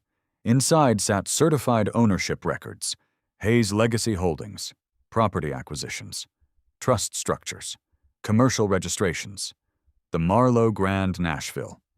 Sole controlling authority, Nathaniel Elias Hayes. Nathaniel removed one document and handed it directly to Derek Vaughn. Read carefully. Derek accepted the paper without speaking. Whitmore leaned closer beside him. Nathaniel watched both men process the document line by line. The confidence disappeared first from Derek's eyes, then from Whitmore's posture. Olivia stepped forward impatiently. What is this supposed to prove? Nathaniel looked at her. You filed for ownership exposure in a building already owned through a protected trust. Olivia frowned. That doesn't make sense. No, Nathaniel agreed quietly. It doesn't. Rebecca stood perfectly still beside him, while servers nearby awkwardly lowered champagne trays. Whitmore looked up from the paperwork finally. You own Hayes Hospitality, Nathaniel answered simply. Yes? How much of it? All of it? The lobby became completely silent again. Somewhere near the elevators, a glass clinked against marble. Nobody moved. Olivia stared at Nathaniel like she was trying to recognize someone through smoke. That's not possible. Nathaniel said nothing, because arguing with reality was exhausting. Derek Vaughn stepped away slightly from Olivia now, not consciously perhaps, but instinctively, distancing himself from instability. He scanned another page rapidly. These acquisitions predate the marriage. Nathaniel nodded once. Yes. The Marlowe is held under a legacy trust. Yes. Derek flipped pages faster. Separate entity structures, non-marital appreciation protection. His voice slowed. Nathaniel watched the exact moment Derek realized the prenup was not a formality. It was a wall. Whitmore looked furious now. Not embarrassed. Furious. Because men like Carter Whitmore hated wasted time more than humiliation. You concealed assets, Whitmore said sharply. Nathaniel looked at him calmly. No. Whitmore stepped forward. She didn't know. Nathaniel's expression never changed. She never asked. That sentence hit harder than anything else said all night. Olivia's face shifted slightly. For a second, something human almost appeared there. Not guilt, recognition. Then pride covered it again. You lied to me, she said quietly. Nathaniel studied her carefully. No? You let me believe I let you decide what mattered. The words landed with surgical precision. Rebecca looked down briefly, almost hiding a reaction. Olivia's breathing changed. Nathaniel noticed immediately. People revealed themselves under pressure. Always. Derek closed the ownership folder slowly. We should continue this privately. Nathaniel looked toward him. No. Derek lowered his voice. This situation is becoming professionally complicated. Nathaniel almost smiled at that. Professionally complicated. A polished phrase for disaster. Whitmore stepped closer now, abandoning charm entirely. How many properties? Nathaniel looked at him. Enough. That's not an answer. It's the only one you're getting. Whitmore's jaw flexed. Nathaniel recognized the type instantly. Men who built leverage strategies hated uncertainty because uncertainty removed control. Whitmore believed he walked into a vulnerable divorce negotiation. Instead, he walked into a building owned outright by the man he intended to pressure. And now every minute spent in that lobby became dangerous. Olivia looked around suddenly, at the guests, at the staff, at the orchids she selected beneath Nathaniel's company logo. Embarrassment finally arrived. Nathaniel saw it settle into her posture like cold water. You planned this, she whispered. Nathaniel answered honestly. No, you humiliated me. Nathaniel glanced around the decorated lobby. The champagne was your idea. Her eyes hardened immediately. There's no reason to do this publicly. Nathaniel looked toward Derek. That's interesting. Derek said nothing, because they all remembered the email now. Public acknowledgement, pressure, leverage. Whitmore suddenly handed the ownership folder back. We're done here. Nathaniel accepted the folder calmly.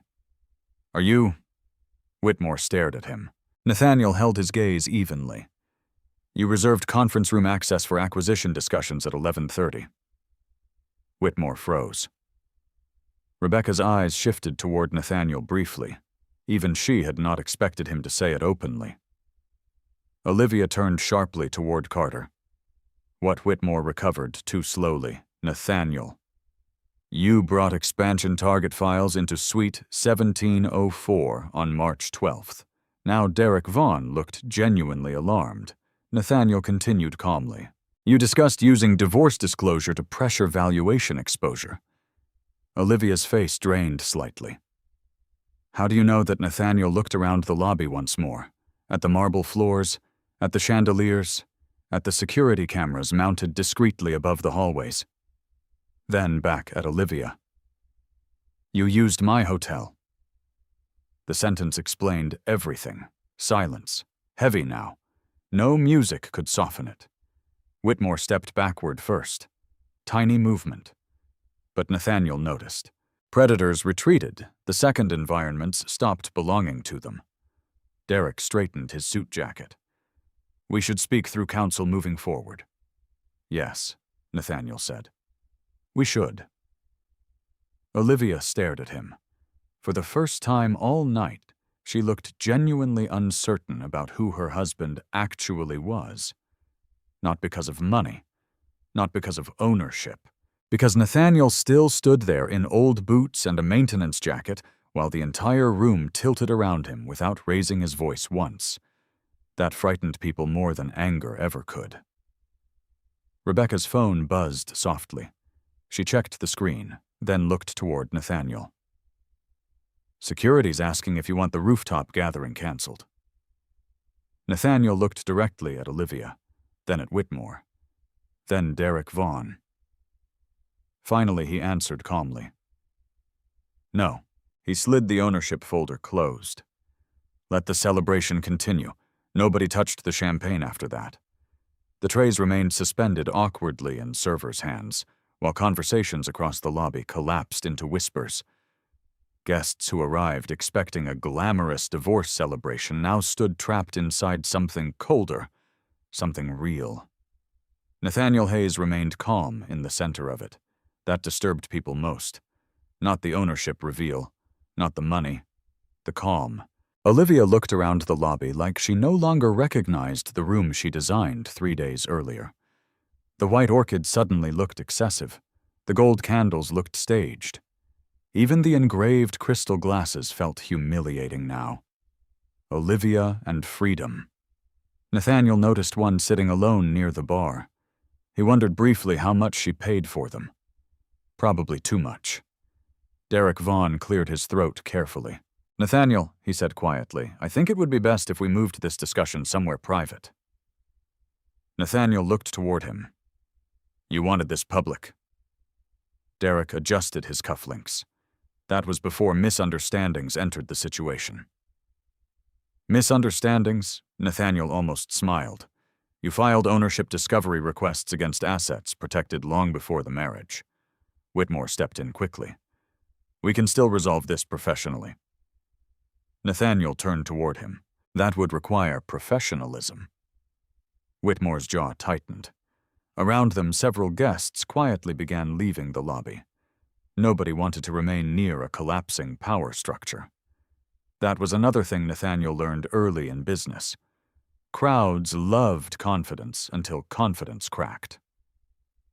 Then they disappeared instantly. Olivia finally spoke again. "You've been spying on me," Nathaniel answered calmly. "You used my hotel. You recorded private meetings. You requested executive-level access through company systems." Olivia stared at him. "You sound insane." Nathaniel's expression never changed. "No." He looked toward Derek Vaughn. "I sound prepared." Derek lowered his voice further. "We need to discuss legal boundaries immediately." Nathaniel slid the black ownership folder beneath one arm. "You should discuss ethical boundaries first." That landed. Hard. Derek's face tightened visibly now. Whitmore stepped closer toward Olivia, instinctively shifting into damage control. "Nobody here committed a crime." Nathaniel looked at him steadily. "Then tonight should feel comfortable." Silence and... Rebecca Sloan stood nearby without speaking, watching the room carefully like a captain monitoring structural damage during a storm. Nathaniel noticed security staff discreetly repositioning themselves near the elevators. Not aggressive, protective. The hotel always protected ownership quietly. Olivia folded her arms tightly now. "What exactly do you want from me?" Nathaniel considered the question honestly, then answered truthfully. "Nothing." That seemed to hurt her more than anger would have. Olivia stepped closer. "You think this makes you powerful?" Nathaniel looked around the lobby, at the chandeliers, the marble floors, the employees pretending not to listen while hearing every word. Then back at Olivia. "No," he spoke softly.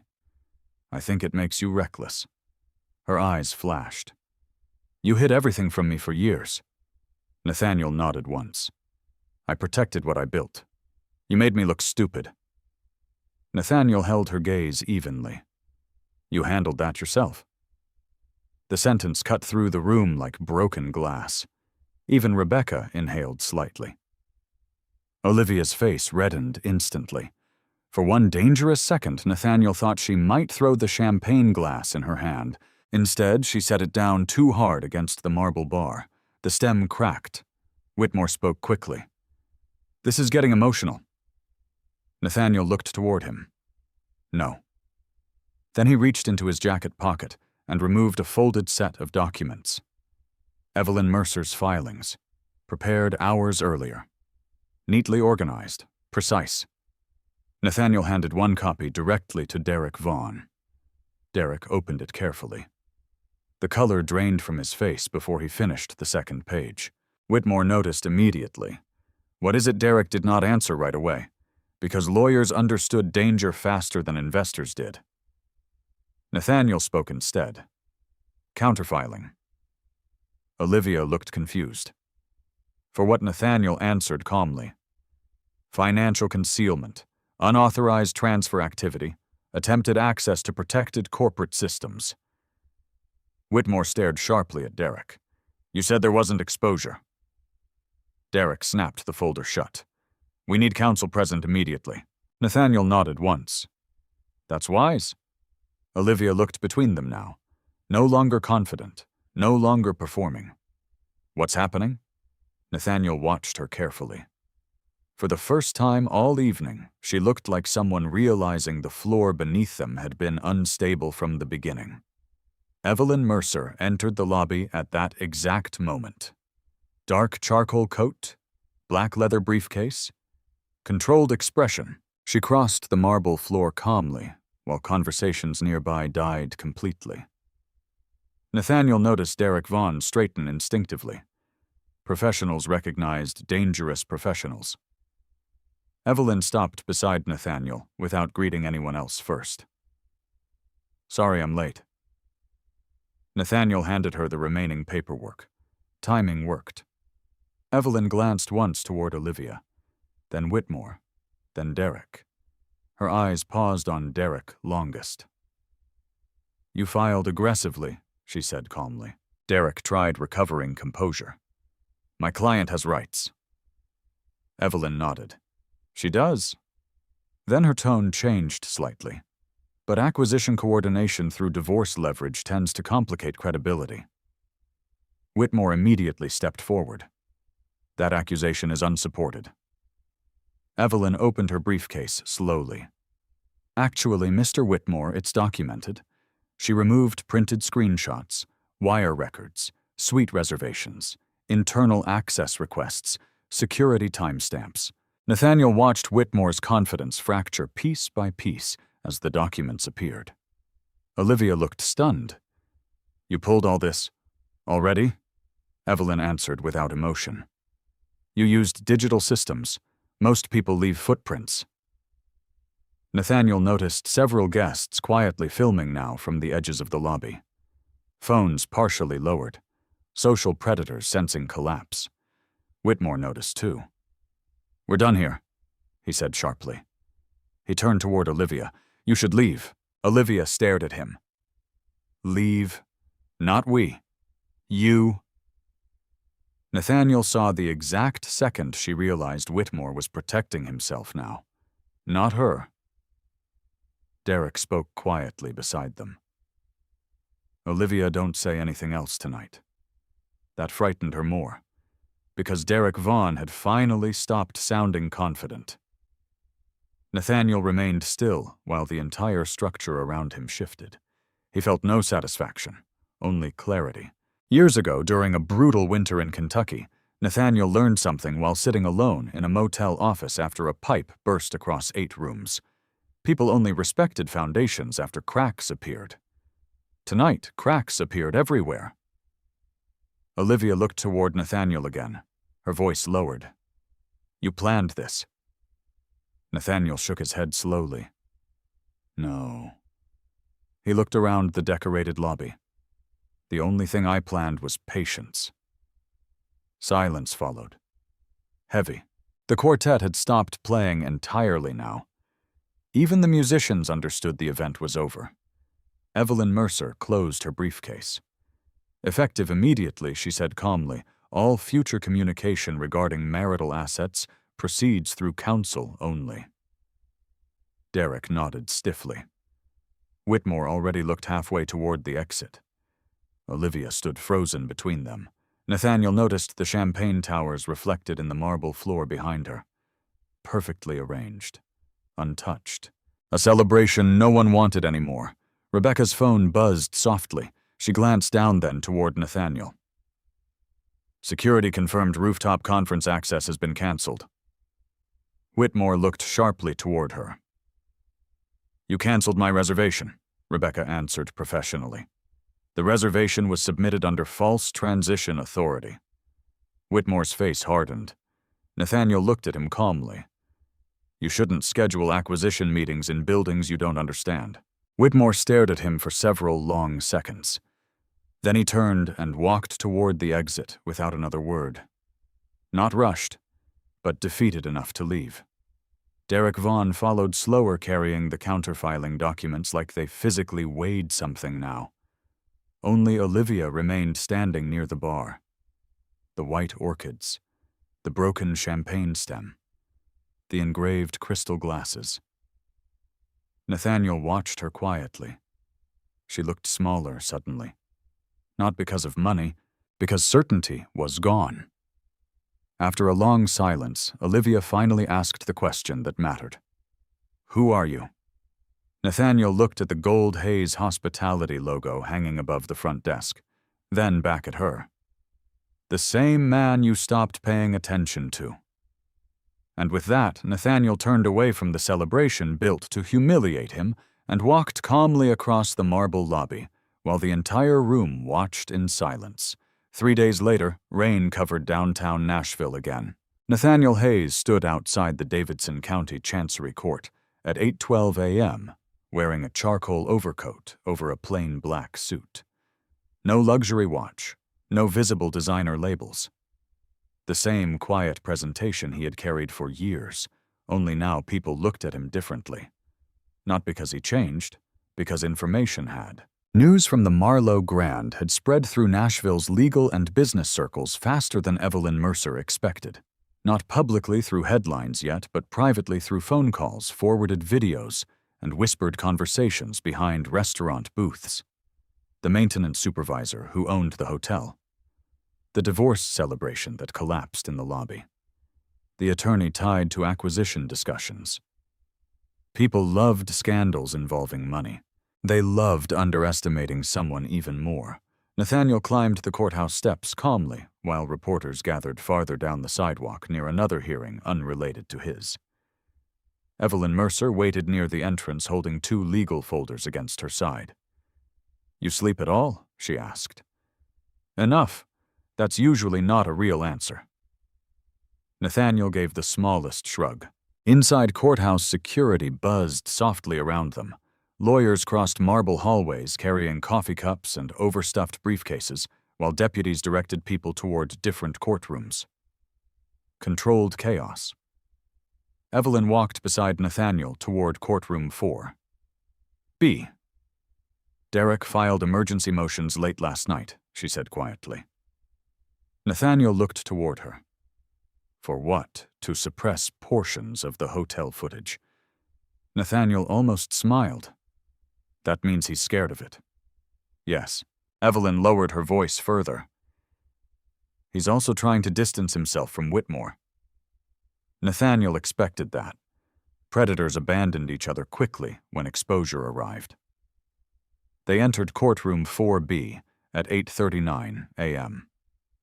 Olivia already sat beside Derek Vaughn at the petitioner's table. Nathaniel noticed 3 things immediately. First, Olivia wore no wedding ring now. Second, Derek looked exhausted. Third, Carter Whitmore was absent. That mattered most. Whitmore had retreated. The second risk outweighed opportunity. Exactly the kind of man Nathaniel thought he was. Olivia looked up when Nathaniel entered. For half a second, something unreadable crossed her face. Not anger, not sadness, disorientation. Like she still had not fully adjusted to the fact Nathaniel was no longer the version of him she invented. Nathaniel sat beside Evelyn without acknowledging anyone directly.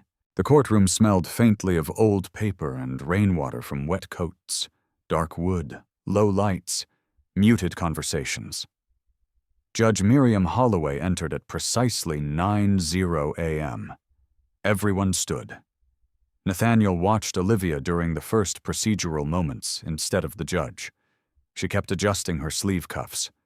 Tiny, nervous movement. Nathaniel noticed details automatically now. Years in negotiations taught him anxiety always leaked through repetition. Judge Holloway opened the hearing calmly. "Counsel, I understand both parties have supplemental filings regarding asset disclosure disputes." Derek Vaughn stood first. Smooth voice, controlled posture, but Nathaniel noticed the tension underneath immediately. "Yes, Your Honor. My client seeks equitable marital review concerning business interests concealed during the marriage." Concealed. Interesting word choice. Evelyn Mercer remained seated while Derek continued. Mrs. Hayes entered the marriage without informed understanding of the scope of Mr. Hayes's holdings. Judge Holloway adjusted her glasses slightly. Was there a prenuptial agreement? Yes. Derek admitted carefully. But we believe enforcement questions exist regarding disclosure transparency. Nathaniel watched Olivia during that sentence. She kept her eyes lowered. Derek continued. My client reasonably believed Mr. Hayes functioned primarily as a hotel maintenance supervisor with limited operational involvement. A few people in the courtroom shifted subtly. Even court clerks had heard rumors already. Judge Holloway looked toward Nathaniel briefly, then toward Evelyn. Miss Mercer. Evelyn stood slowly. No dramatics, no raised voice, just precision. Your Honor, opposing counsel filed discovery expansion requests against entities explicitly protected under a fully executed premarital agreement signed voluntarily 11 years ago. She placed several binders before the clerk. Additionally, we are filing counterclaims involving unauthorized access attempts to protected corporate systems, coordinated financial concealment, and improper acquisition-related communications connected to marital proceedings. Derek rose immediately. Objection to characterization. Evelyn did not even look at him. Then let's discuss documentation. Nathaniel remained silent while Evelyn began laying out timelines with surgical clarity. Bank transfers to Atlanta, unauthorized credential requests, Suite 1704 meetings, shell company overlaps between Vaughn Capital Holdings and Whitmore Capital Partners.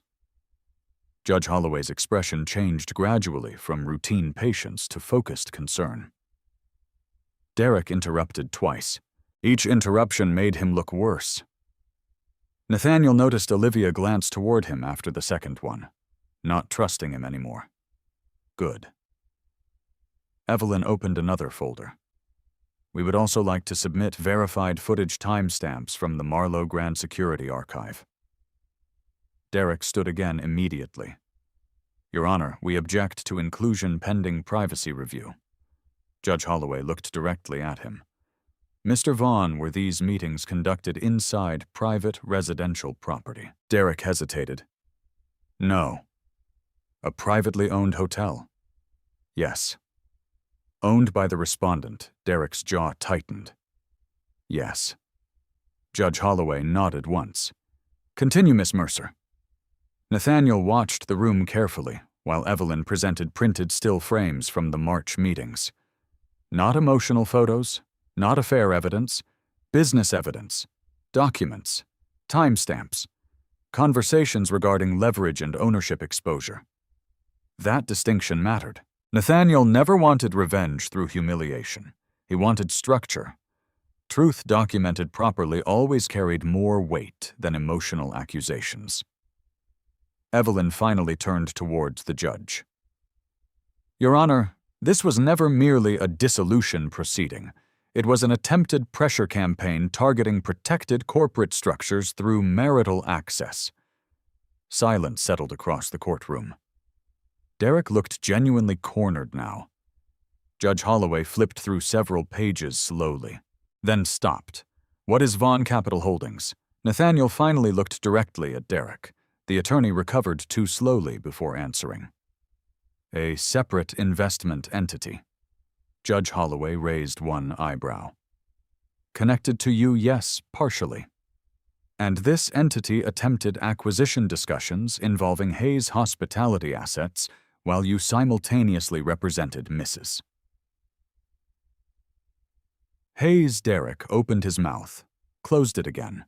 Nathaniel watched the exact second he realized there was no clean answer left. Olivia looked toward Derek sharply now. What does that mean? Derek did not answer her immediately. Another mistake. Judge Holloway's voice hardened slightly. Mr. Vaughn. Evelyn spoke before he could recover. We believe opposing counsel blurred legal representation with financial positioning opportunities connected to Mr. Hayes's portfolio. Nathaniel noticed several attorneys seated in the gallery exchange looks instantly. That accusation inside a courtroom carried weight, real weight. Olivia finally whispered toward Derek. You said this was normal. Nathaniel heard it clearly. So did Evelyn. So did the judge. Derek looked at Olivia like someone trying to contain a spreading fire. Nobody did anything illegal. Judge Holloway leaned back slowly. That remains to be determined. Nathaniel remained completely still. No satisfaction crossed his face, no triumph, because this was no longer personal emotion. It was structural collapse, the system functioning exactly the way it was supposed to. Evidence, documentation, procedure. Judge Holloway turned another page, then stopped again. What is this timestamp discrepancy? Evelyn stepped forward. Your Honor, metadata attached to the original filing appears inconsistent with the location data tied to opposing counsel's suite access records. The judge looked directly at Derek now. You altered filing preparation records? Derek's voice tightened. No. Evelyn slid another document forward calmly. Then perhaps counsel can explain why the document certification occurred while both parties were physically inside a hotel suite discussing acquisition strategy. The courtroom went silent again. Heavy this time. Nathaniel looked toward Olivia. Her face had changed completely now. Not victorious anymore. Not even angry. Just slowly understanding the scale of what she stepped into. Judge Holloway closed the file sharply. Mr. Vaughn, she said evenly, I strongly suggest you prepare detailed explanations before our next hearing. Derek said nothing, because there were no fast explanations left. Then the judge turned toward Nathaniel for the first time directly. Mr. Hayes. Nathaniel stood calmly. Your Honor, you've remained unusually restrained throughout these proceedings, Nathaniel answered honestly. I prefer evidence over arguments. Judge Holloway studied him for several seconds, then nodded once. That may have been wise. And for the first time since entering the courtroom, Nathaniel saw real fear cross Derek Vaughn's face. By the following Thursday, Nashville's business community had already chosen sides. Not publicly. Publicly, people still used careful language, complicated divorce, corporate misunderstanding, unfortunate legal overlap. But privately, the story spread exactly the way stories always spread among wealthy people. Fast, quiet, cruel. Nathaniel Hayes ignored all of it. At 6:15 a.m., he walked through the service corridors of the Marlowe Grand carrying a toolbox beneath one arm, while two kitchen employees argued softly about football scores near the freight elevator. The hotel smelled like coffee and fresh bread. Normal morning. That mattered to Nathaniel, because scandals only survived when they became larger than routine. He refused to let this become larger than routine. Rebecca Sloan caught up with him near laundry operations. You should probably see this. She handed him her phone. A business article from the Nashville Ledger filled the screen. Whitmore Capital halts regional hospitality expansion talks. Nathaniel read the first paragraph silently. Whitmore Capital had withdrawn from 2 pending acquisitions after internal restructuring concerns. Rebecca crossed her arms. Looks like Carter's running. Nathaniel handed the phone back. He's protecting investors. You sound almost sympathetic. Nathaniel adjusted the toolbox in his hand. I understand survival. That was true. Whitmore was not loyal. Whitmore was efficient. The second the risk became personal instead of profitable, he disappeared. Rebecca walked beside Nathaniel toward the elevator, and Derek Vaughn Nathaniel pressed the elevator button calmly. What about him? The Tennessee bar opened a preliminary ethics inquiry. Nathaniel nodded once, no reaction beyond that. Rebecca watched him carefully. You really don't enjoy this, do you? The elevator doors opened. Nathaniel stepped inside. No. Rebecca followed him. Most people would.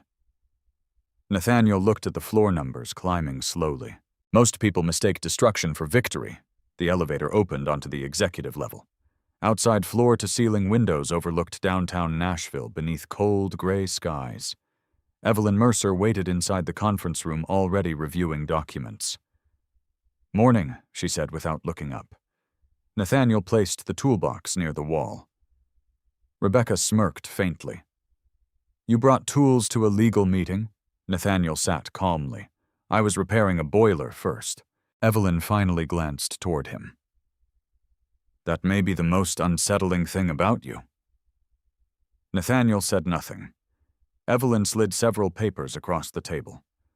"Judge Holloway signed temporary restrictions last night." Nathaniel read quickly. "Atlanta account frozen. Additional disclosure requests denied. Protective barriers around Hayes Legacy Holdings reaffirmed. Derek Vaughn ordered to provide supplemental conflict documentation. Everything proceeding exactly where it needed to go." Evelyn leaned back slightly. "Olivia's new attorney contacted me this morning." Nathaniel looked up. "She replaced Derek, yes. That was fast. She didn't have much choice." Nathaniel understood. Once the ethics inquiry started, Derek Vaughn became radioactive inside a divorce case involving corporate overlap. No serious attorney would advise staying attached to him publicly. Rebecca sat near the windows. What about Olivia? Evelyn's expression shifted slightly. "She's asking for settlement discussions." Nathaniel remained quiet. Evelyn studied him. "She's scared now." Nathaniel looked toward the city skyline beyond the glass. Months earlier, Olivia believed she controlled the direction of everything. Now every structure around her was collapsing at once. Whitmore gone. Derek compromised. Financial transfers frozen, public embarrassment spreading quietly through the exact social circles she valued most. Nathaniel felt no joy about it, only inevitability. Evelyn opened another file. "There's more." Nathaniel looked back toward her. "We recovered deleted email fragments from Vaughn Capital's discovery requests." Rebecca frowned. "You can do that?" Evelyn almost smiled. People with enough money always assume deleted means invisible. She handed Nathaniel a printed page. One line had been highlighted. "If leverage succeeds, transition access to Marlowe operations becomes realistic post-settlement." Nathaniel read it twice. Transition access. They had truly believed they were approaching ownership, not metaphorically, operationally. Rebecca shook her head slowly. "They really thought you were some maintenance employee they could pressure." Nathaniel folded the page once. They believed what was convenient. Evelyn watched him carefully. "You know what interests me most?" Nathaniel waited. "You never exposed yourself earlier." Nathaniel leaned back in the chair. "No reason to. You let Olivia underestimate you for years." Nathaniel considered that. Maybe. Or maybe Olivia simply stopped seeing anything beneath appearances. There was a difference. His father used to say something similar before the federal investigation destroyed their family name. People rarely see you. They see what your surface allows them to simplify. Nathaniel learned from that. The quieter he became, the more careless others grew around him. Rebecca's phone buzzed softly. She glanced down, then looked up immediately. Olivia's downstairs. The conference room became still. Evelyn closed her folder carefully. She requested to see Nathaniel alone. Rebecca frowned. "That's a bad idea." Nathaniel stood slowly. "No, it's time." 10 minutes later, Nathaniel crossed the lower lobby near the East Lounge where Olivia waited beside the windows overlooking Broadway. She stood the second she saw him. No designer crowd now. No champagne, no audience. Just Olivia in a dark coat with tired eyes and both hands wrapped tightly around untouched coffee. Nathaniel stopped across from her. For several seconds, neither spoke. Then Olivia said quietly, "You really own all of this." Nathaniel looked around the lobby. Morning guests checked out near reception, while bellmen loaded luggage carts into waiting SUVs. normal life continuing. Yes. Olivia lowered her eyes briefly. I thought you were hiding because you were ashamed. Nathaniel answered calmly. I was protecting it. From me, Nathaniel looked at her steadily. From everyone. She nodded faintly, like the answer finally fit pieces together she had ignored for years. I don't understand why you lived like that. Nathaniel glanced toward a housekeeper helping an elderly guest near the elevators. Like what? Like you had nothing. Nathaniel almost smiled. I never had nothing. Olivia's eyes glistened slightly now. Not dramatic tears, just exhaustion. Everything expensive around her had stopped functioning as protection. I didn't know, she whispered. Nathaniel studied her quietly. That sentence mattered less than she thought, because not knowing was different from never asking. You knew enough, he said. Olivia looked down at the coffee cup again. I made mistakes. Nathaniel said nothing, because mistakes and strategies were different things, too. She looked back up slowly. Carter told me the divorce would force negotiations. Nathaniel's expression stayed neutral. I figured. I didn't know Derek was using the case like that. Nathaniel watched her carefully. That part might even be true. Whitmore and Derek probably shared more intentions privately than they ever told Olivia directly. She was useful because she wanted status badly enough to ignore warning signs. Olivia inhaled slowly. I never thought you'd destroy everything. Nathaniel answered immediately. I didn't. The sentence hung between them. Because it was true. Nathaniel never leaked stories, never threatened anyone, never raised his voice publicly. He simply documented facts and responded lawfully. The collapse came from truth colliding with greed. Olivia looked toward the massive Gold Haze hospitality logo behind reception. Then back at Nathaniel. What happens now? Nathaniel considered the question honestly, then answered with the same calm he carried from the beginning. Now the system finishes what people started. Olivia stared at him silently. For the first time since filing for divorce, she finally seemed to understand something fundamental about Nathaniel Hayes. He never needed revenge, because patience already gave him leverage most people destroyed themselves against. The final hearing lasted less than 40 minutes. After weeks of filings, supplemental disclosures, ethics reviews, and financial audits, the actual end came quietly. No dramatic speeches, no courtroom explosion, just paperwork. Nathaniel Hayes sat beside Evelyn Mercer beneath the muted lights of courtroom 4B, while rain pressed softly against the courthouse windows. Across the aisle, Olivia sat with her new attorney, a cautious woman named Sandra Keene, who had spent most of the past 2 weeks trying to reduce damage rather than create leverage.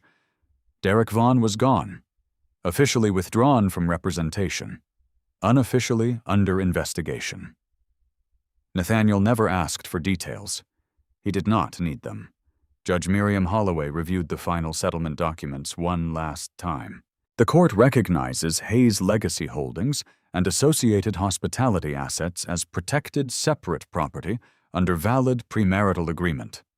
Her voice remained steady. Professional. The petitioner's claims regarding ownership interest are denied. Olivia lowered her eyes. Nathaniel watched quietly. No satisfaction. Only closure. Judge Holloway continued, unauthorized financial transfers previously identified have been addressed through agreed reimbursement structure.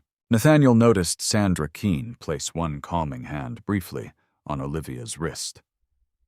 A small human gesture inside a room filled with legal language.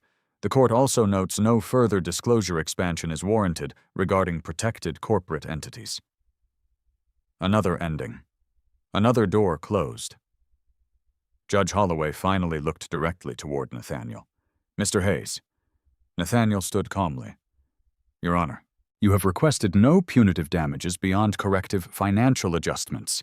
Is that still accurate? Yes. The judge studied him for a second. You understand you would likely prevail on additional civil claims if pursued. I understand. And you decline? Yes. Olivia looked toward him immediately. For the first time in weeks, genuine confusion crossed her face again. Not because Nathaniel could destroy her further, because he chose not to. Judge Holloway nodded slowly. Very well. Then she signed the final order. Just like that 11 years of marriage ended with the scratch of a pen against paper. No music, no applause, no revenge speech. Nathaniel sat back down quietly while attorneys exchanged final copies. Sandra Keene leaned toward Olivia, speaking softly. Olivia barely reacted. She looked exhausted now. Not physically, structurally. Like someone who built identity around surfaces only to discover surfaces collapse first. Court staff began organizing files. Chairs moved. Muted conversations returned. Normal courthouse rhythm resumed immediately. Nathaniel stood and buttoned his coat. Evelyn Mercer gathered the remaining documents neatly into her briefcase. That's it, she said quietly. Nathaniel nodded once. Yes. Evelyn studied him carefully. You really never wanted to humiliate her? Nathaniel looked toward Olivia across the courtroom. No, you could have. Nathaniel considered that honestly. Yes? He could have released footage publicly, destroyed reputations, dragged every detail through Nashville business circles. But destruction had never interested him. Protection did. Stability did. Truth did. Evelyn adjusted her glasses slightly. Most people wouldn't have shown restraint. Nathaniel picked up his folder calmly. Most people confuse anger with strength. They walked toward the courtroom doors together. Halfway there, Olivia's voice stopped him. Nathaniel. He turned slowly. She stood alone now. Sandra Keene had stepped outside already. For a moment, the courtroom felt strangely empty around them. Olivia walked closer carefully. Not confidently anymore. Carefully. Nathaniel waited. I need to ask you something. He said nothing. Olivia looked down briefly before meeting his eyes again. When did you stop loving me? The question hung between them quietly. Not manipulative, not strategic, just tired. Nathaniel thought about it honestly. Not the affair, not the divorce papers, not even the lobby celebration. It happened much earlier, somewhere between years of dismissal and small humiliations she assumed did not matter. Somewhere between being unseen and being simplified. Finally, Nathaniel answered. I think you stopped seeing me before I stopped loving you. Olivia's expression tightened. No defense came this time, because she knew it was true. Nathaniel continued calmly. You fell in love with status. Then you decided I didn't have enough of it. She looked away. Tears threatened briefly, but never fully arrived. I didn't understand you. No, Nathaniel agreed softly. You understood exactly what you valued. Silence. Heavy. But not cruel. Olivia glanced toward the courtroom windows, where gray rain blurred the city skyline beyond the glass. I thought ambition looked different. Nathaniel almost smiled. So did my father. That surprised her. Nathaniel rarely mentioned his father, especially after the investigation years ago. Olivia looked back at him carefully. Were you ashamed of where you came from? Nathaniel answered immediately. No. Then why hide everything? Nathaniel considered the question for a moment. Then answered with the honesty he no longer had reason to avoid, because attention attracts people who mistake ownership for character. Olivia absorbed that slowly. The sentence seemed to land somewhere deeper than legal defeat. Nathaniel adjusted the folder beneath his arm. You should go home, Olivia. She gave a faint, humorless laugh. I'm not sure where that is anymore. Nathaniel looked at her for several seconds. Years ago, that answer would have hurt him deeply. Now it mostly made him tired.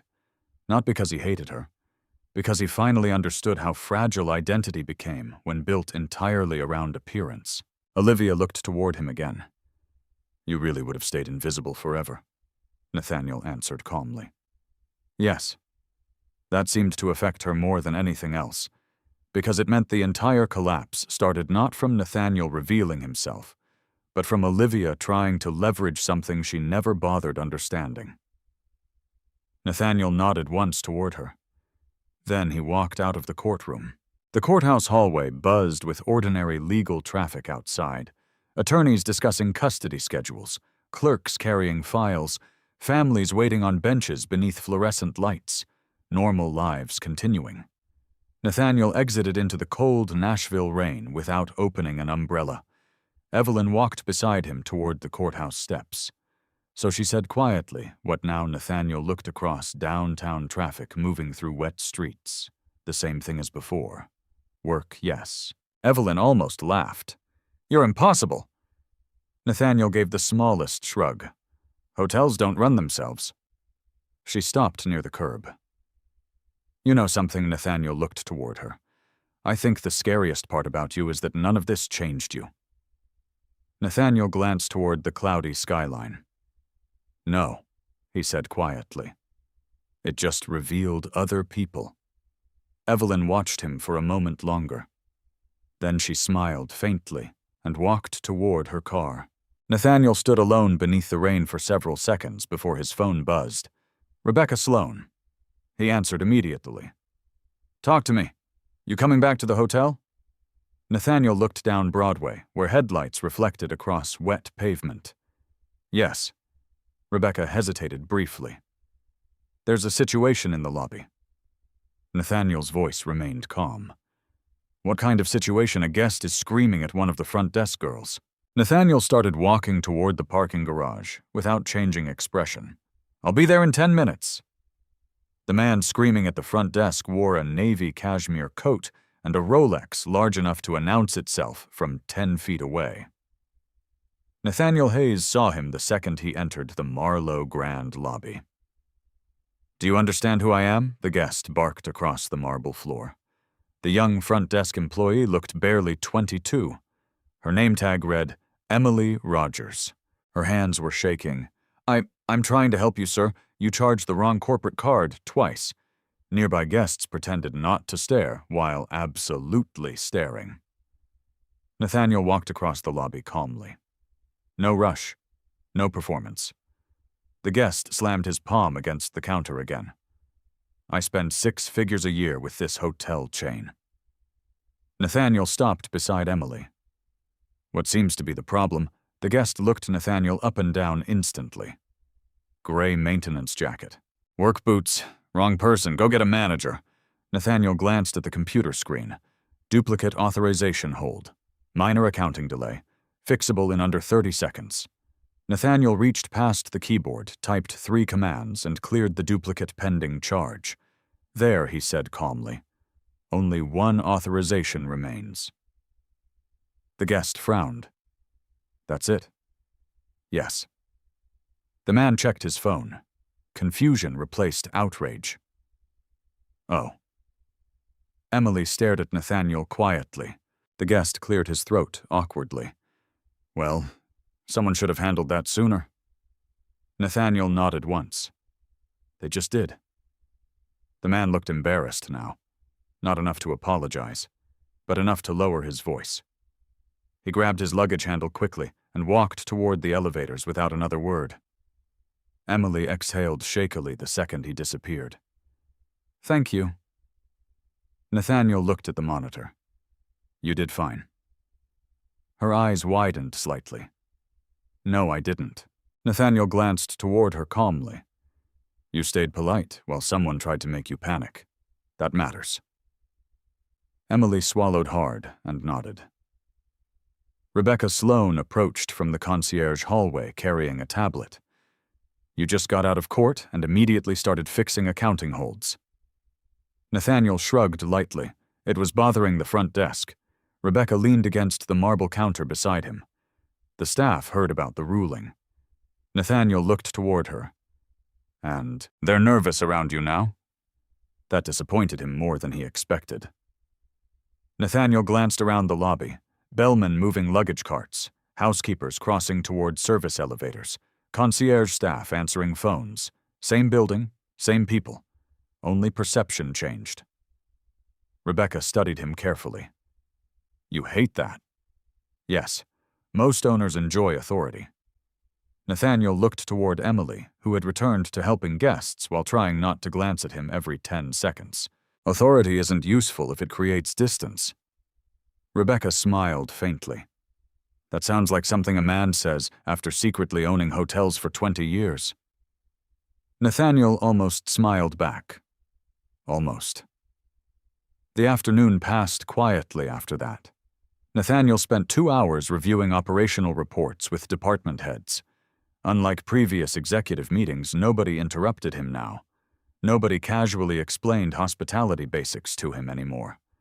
That part irritated Nathaniel slightly. Respect, based on revelation, was unstable. He preferred the older version, the honest one. At 5:40 p.m., he sat alone inside the executive conference room, reviewing renovation projections for a Louisville property, when Rebecca entered, carrying 2 coffees. She placed one beside him. "Diner coffee," she said. Nathaniel looked up. "You drove there, figured the billionaire maintenance supervisor deserved a reward." Nathaniel took the cup. Still hot.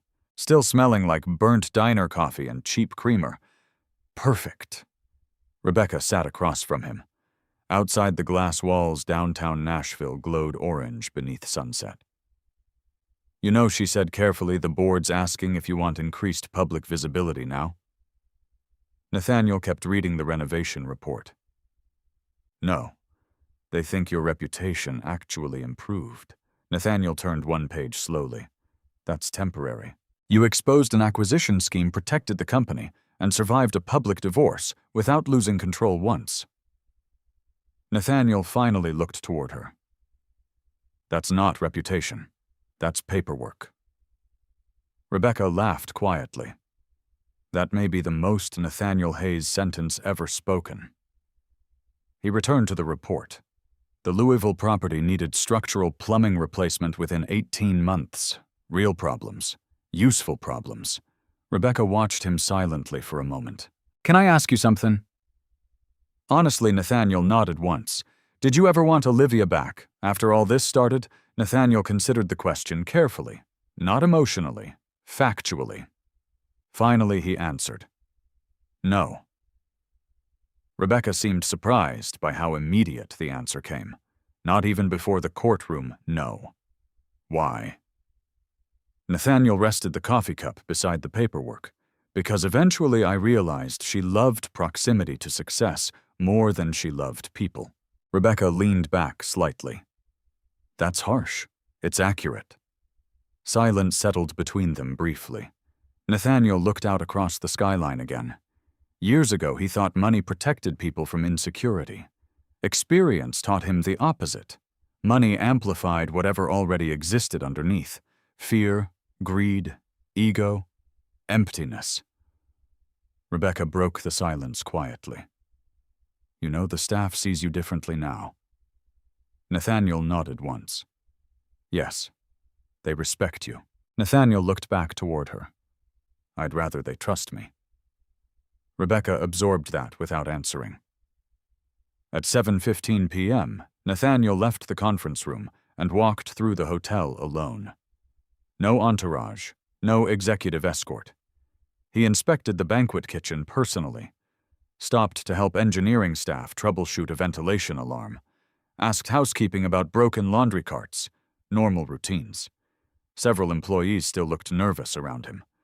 Nathaniel hated it. Wealth fascinated people too much. It distorted ordinary interactions. Near the service hallway, an older dishwasher named Luis stopped him carefully.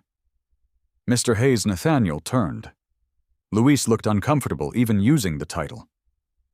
"My daughter got accepted to Vanderbilt." Nathaniel nodded. "That's good news." Luis smiled proudly. "She starts in fall?" Nathaniel noticed worn exhaustion beneath the man's eyes immediately, working double shifts, probably terrified about tuition. How much are you short? Nathaniel asked. Luis blinked. What for first semester? Luis stared at him silently, then lowered his eyes. 8,000. Nathaniel pulled a card from his jacket pocket and handed it over. Talk to Rebecca tomorrow morning? Luis looked confused.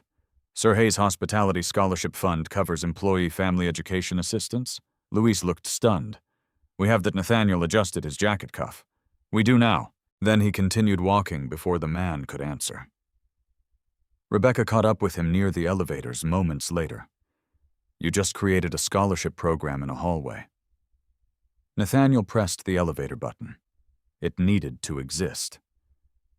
Rebecca shook her head slowly. You really don't care about appearing powerful. Nathaniel looked toward the descending elevator numbers. Power isn't appearance. The doors opened. They stepped inside together. Rebecca crossed her arms lightly. So what is it? Nathaniel thought for a moment, then answered quietly. Responsibility. The elevator climbed toward the executive floor, while the city lights brightened beyond the glass atrium outside. For years, Olivia believed Nathaniel Hayes lacked ambition because he wore work boots and repaired boilers himself at midnight. But ambition was never the same thing as performance. Nathaniel understood that now more clearly than ever. Real ownership meant carrying pressure quietly so everyone else inside the building could breathe normally. When the elevator doors opened, Rebecca looked toward him again. One more thing. Nathaniel waited. The penthouse suite's available tonight if you want it. Nathaniel almost laughed softly. Instead, he shook his head.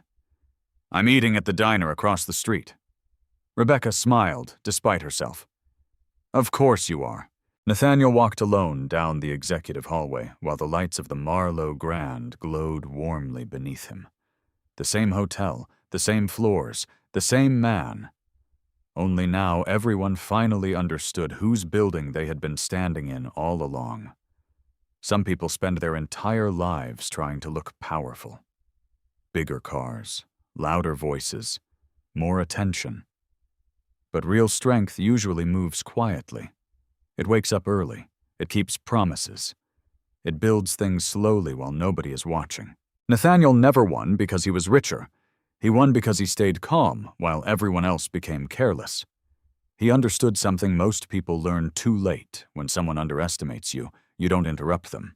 You let time reveal the truth for you.